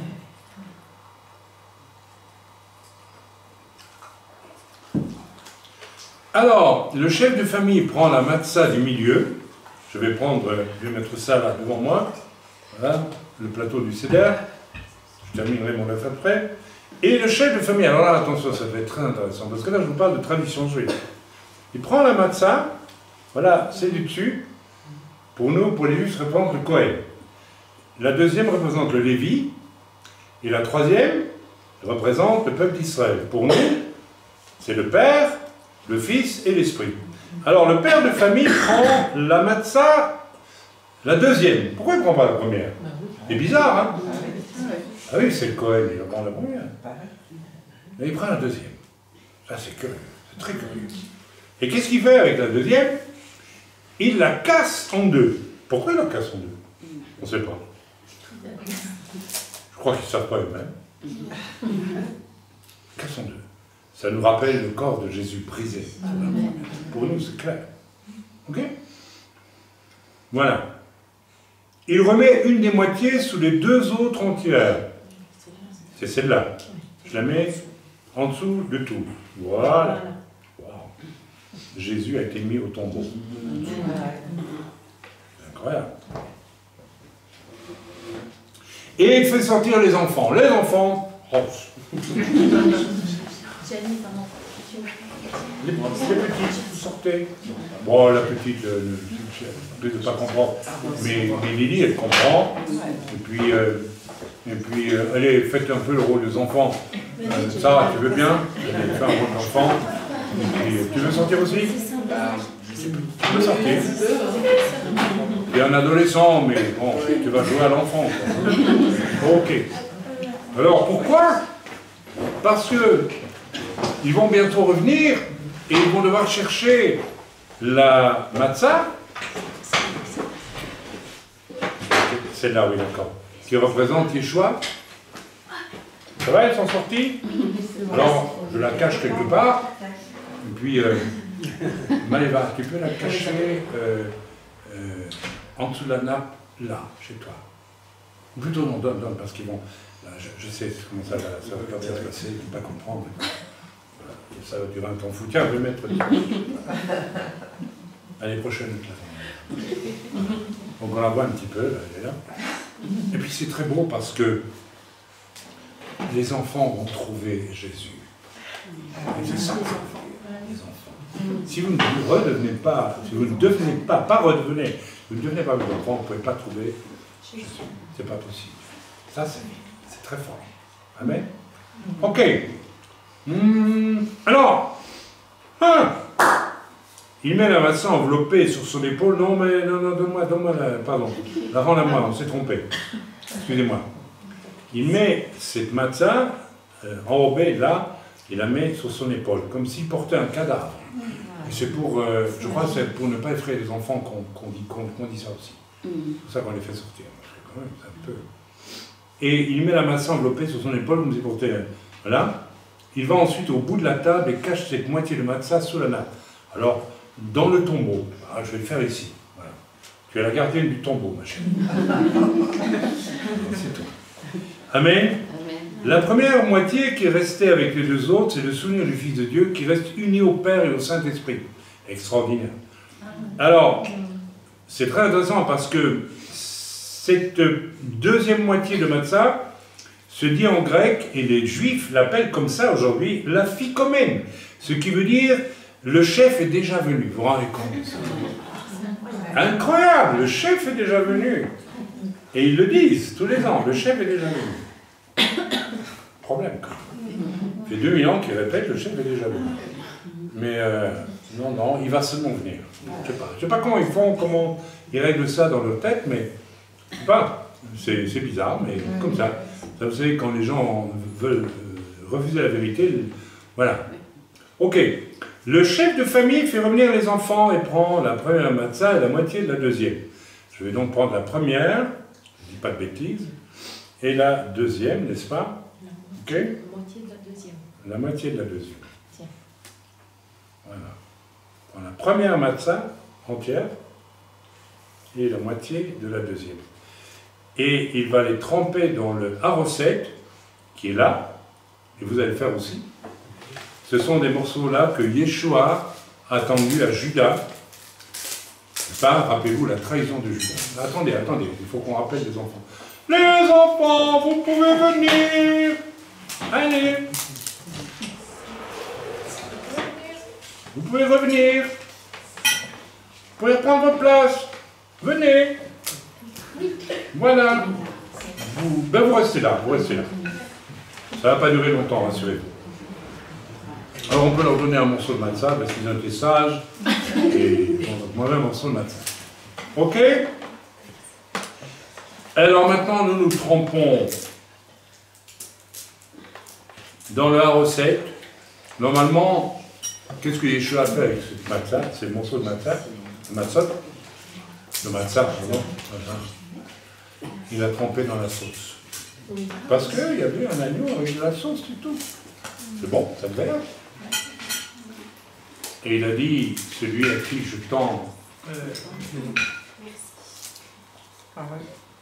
crains pas, c'est lui qui va me trahir. Mais je crois qu'il a pu tendre à l'un, et puis il a pu tendre un morceau à un autre, etc. Ils n'ont pas bien compris, il est encore un peu lent à comprendre. Et donc nous mangeons, nous, cette matzah, en le trempant dans le haroset. Hein. Ça nous permet de nous rappeler que Yeshua nous a libérés de nos œuvres inutiles que nous avons pratiquées avant de le connaître. Ouais. Voilà. Maintenant, on prend le karpas, le verset le radis, qui rappelle les larmes versées lors de la mort du Seigneur Yeshua, et on trempe ça dans l'eau salée. Alors, vous prenez un morceau de radis, etc. Vous vous rappelez de la symbolique, je ne vais pas de nouveau rappeler, vous n'avez qu'à les relire dans votre conduite, et vous verrez. Maintenant, le moment est venu d'envoyer les enfants à la recherche de la ficomène. Alors, les enfants, nous avons caché la ficomène, qui représente Jésus dans la tombe. Nous l'avons caché quelque part, et il faut que vous le trouviez. Alors, allez-y, commencez à chercher où on a pu cacher la ficomène. Il est caché quelque part.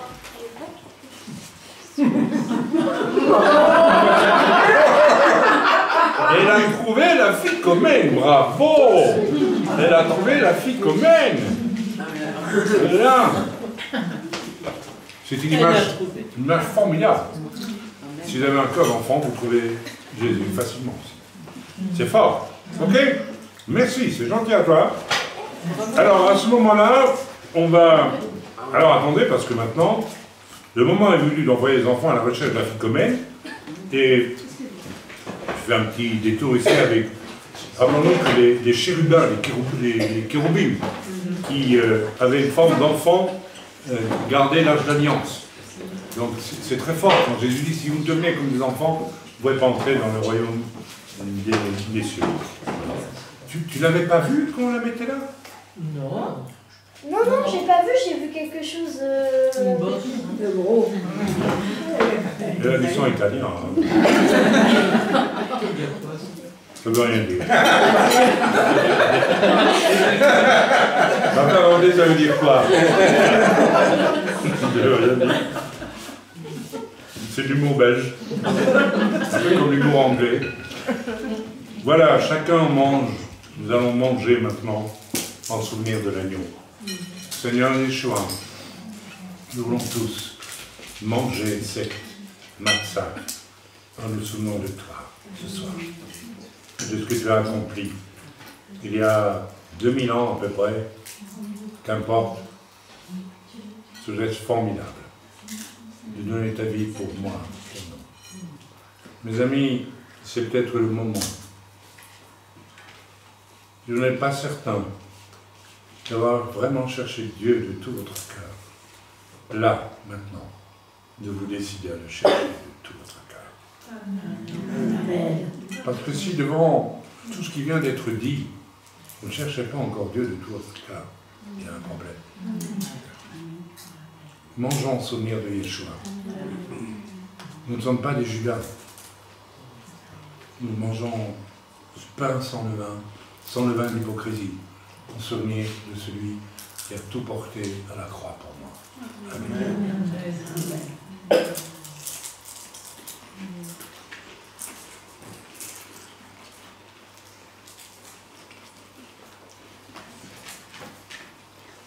Amen.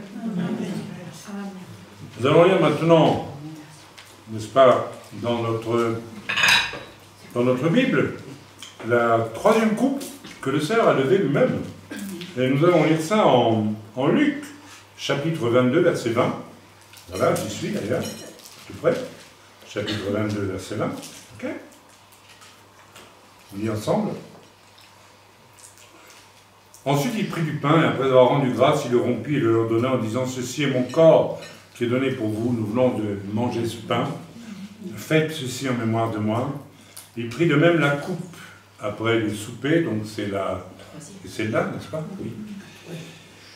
Et il la leur donna en disant « Cette coupe est la nouvelle alliance en mon sang qui est répandue pour vous. C'est la coupe du salut. » La nouvelle alliance qui est, n'est-ce pas, en mon sang qui est répandu pour vous. Seigneur Yeshua, nous te disons merci. Profondément merci, Seigneur. Parce que ton sang précieux a coulé à la croix pour moi. Moi qui étais un homme pécheur, un homme stupide, égaré, orgueilleux, fier, tu as eu pitié de moi. Tu as été patient avec moi. Mais tu m'as sauvé, ton sang a coulé. Ce sang précieux. Et je t'en remercie. Je célèbre vraiment le souvenir de ce que tu as fait, Seigneur Jésus. Seigneur Yeshua, nous levons notre coupe en ton honneur vers toi. Attention, on ne lève pas la coupe comme si on faisait un toast, c'est pas la même chose. Je lève la coupe en honneur de Yeshua. Je la lève ce soir. Merci Seigneur. Et je bois cette coupe.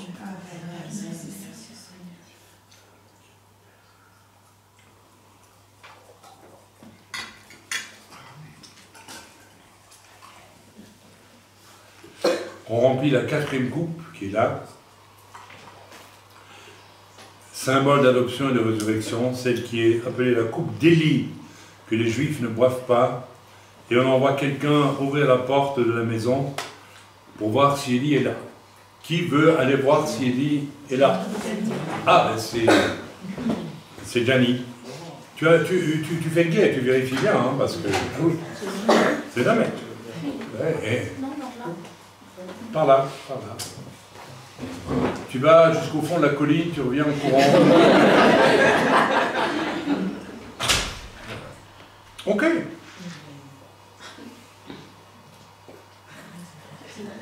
À ce moment-là, on dit Baruch haba en l'honneur d'Élie. Béni soit celui qui vient. On se souvient qu'Élie va revenir avant la venue du Messie. Les Juifs s'attendent à ce qu'Élie pénètre dans la maison à ce moment-là. Vous savez, ils m'ont fait le coup une fois à Jérusalem, je vous assure. Le jour de Pessah, je l'ai pris au mur avec mon talit et tout. Il y a un juif qui est sorti dans la rue, il m'a dit « Viens manger à la maison, viens manger à la maison !» Je dis « Mais pourquoi ?» Et après, j'ai dit « Ah mais non, il a cru qu'il était peut-être Élie. » Vraiment. Parce qu'il n'y avait personne dans les rues sauf moi. J'allais prier au cocktail avec mon talit et ma kippa. Il n'y avait personne, tous dans les maisons. Et il y en a un qui m'a vu par la fenêtre et dit « C'est Élie !» Non, je vous assure que c'est vrai, c'est rigolo, hein. Mais ils attendent Élie de tout leur cœur. Bon, il cherche son temps, là. Non, il est là avec son cœur d'enfant, c'est bien. Voilà.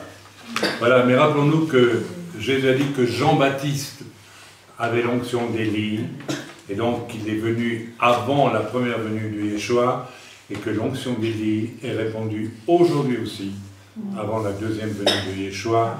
Vous relisez mon livre Bénédiction des Pères et vous comprendrez tout ça très bien. Donc nous attendons qu'il arrive et puis nous boirons la dernière coupe, n'est-ce pas? Parce que nous croyons que l'onction d'Élie, il a disparu. Bon. Il discute peut-être avec lui. Bon, écoutez, ça ne veut rien, on va boire la coupe d'Élie. Parce que nous croyons que l'onction d'Élie est répandue aujourd'hui. Et ne faisons pas comme les Juifs qui attendent l'Élie. Nous croyons que l'onction d'Élie est déjà répandue aujourd'hui. N'est-ce pas? Qui ramènera le cœur des pères vers les enfants et le cœur des enfants vers les pères. Amen. Amen. Amen. Alors j'ai l'impression que soit Élie l'a kidnappé. Voilà. Et alors on terminera, n'est-ce pas? Il arrive. Ah. Alors. J'ai vu une biche. Ah mais vraiment, elle était juste à côté de la route. Mais t'as pas vu Élie? Elle l'a pas vu. Non. D'accord. Mais tu peux boire la 4e coupe parce que c'est la coupe d'Élie. Et alors on va terminer par des chants.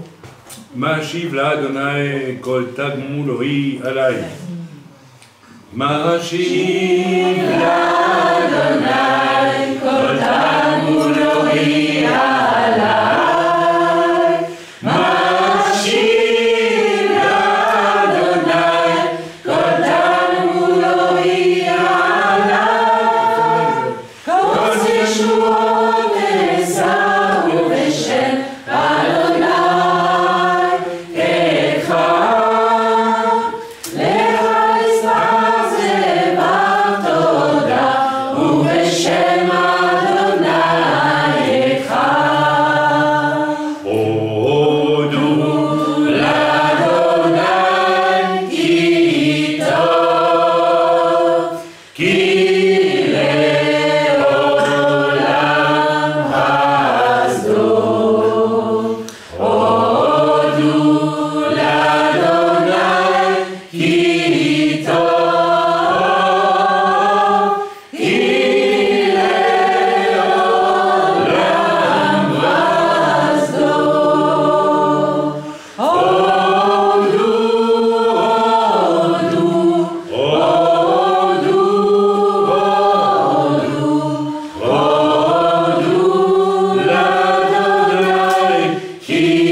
Si vous n'avez pas participé au repas, n'avez pas pris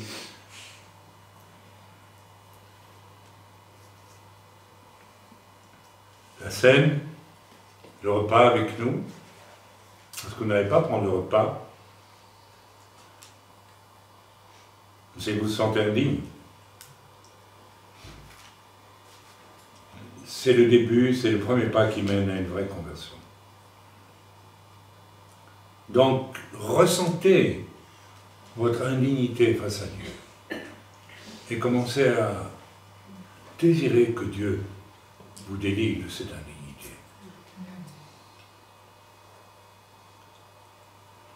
Et ne faites pas une prière à 5 francs 50.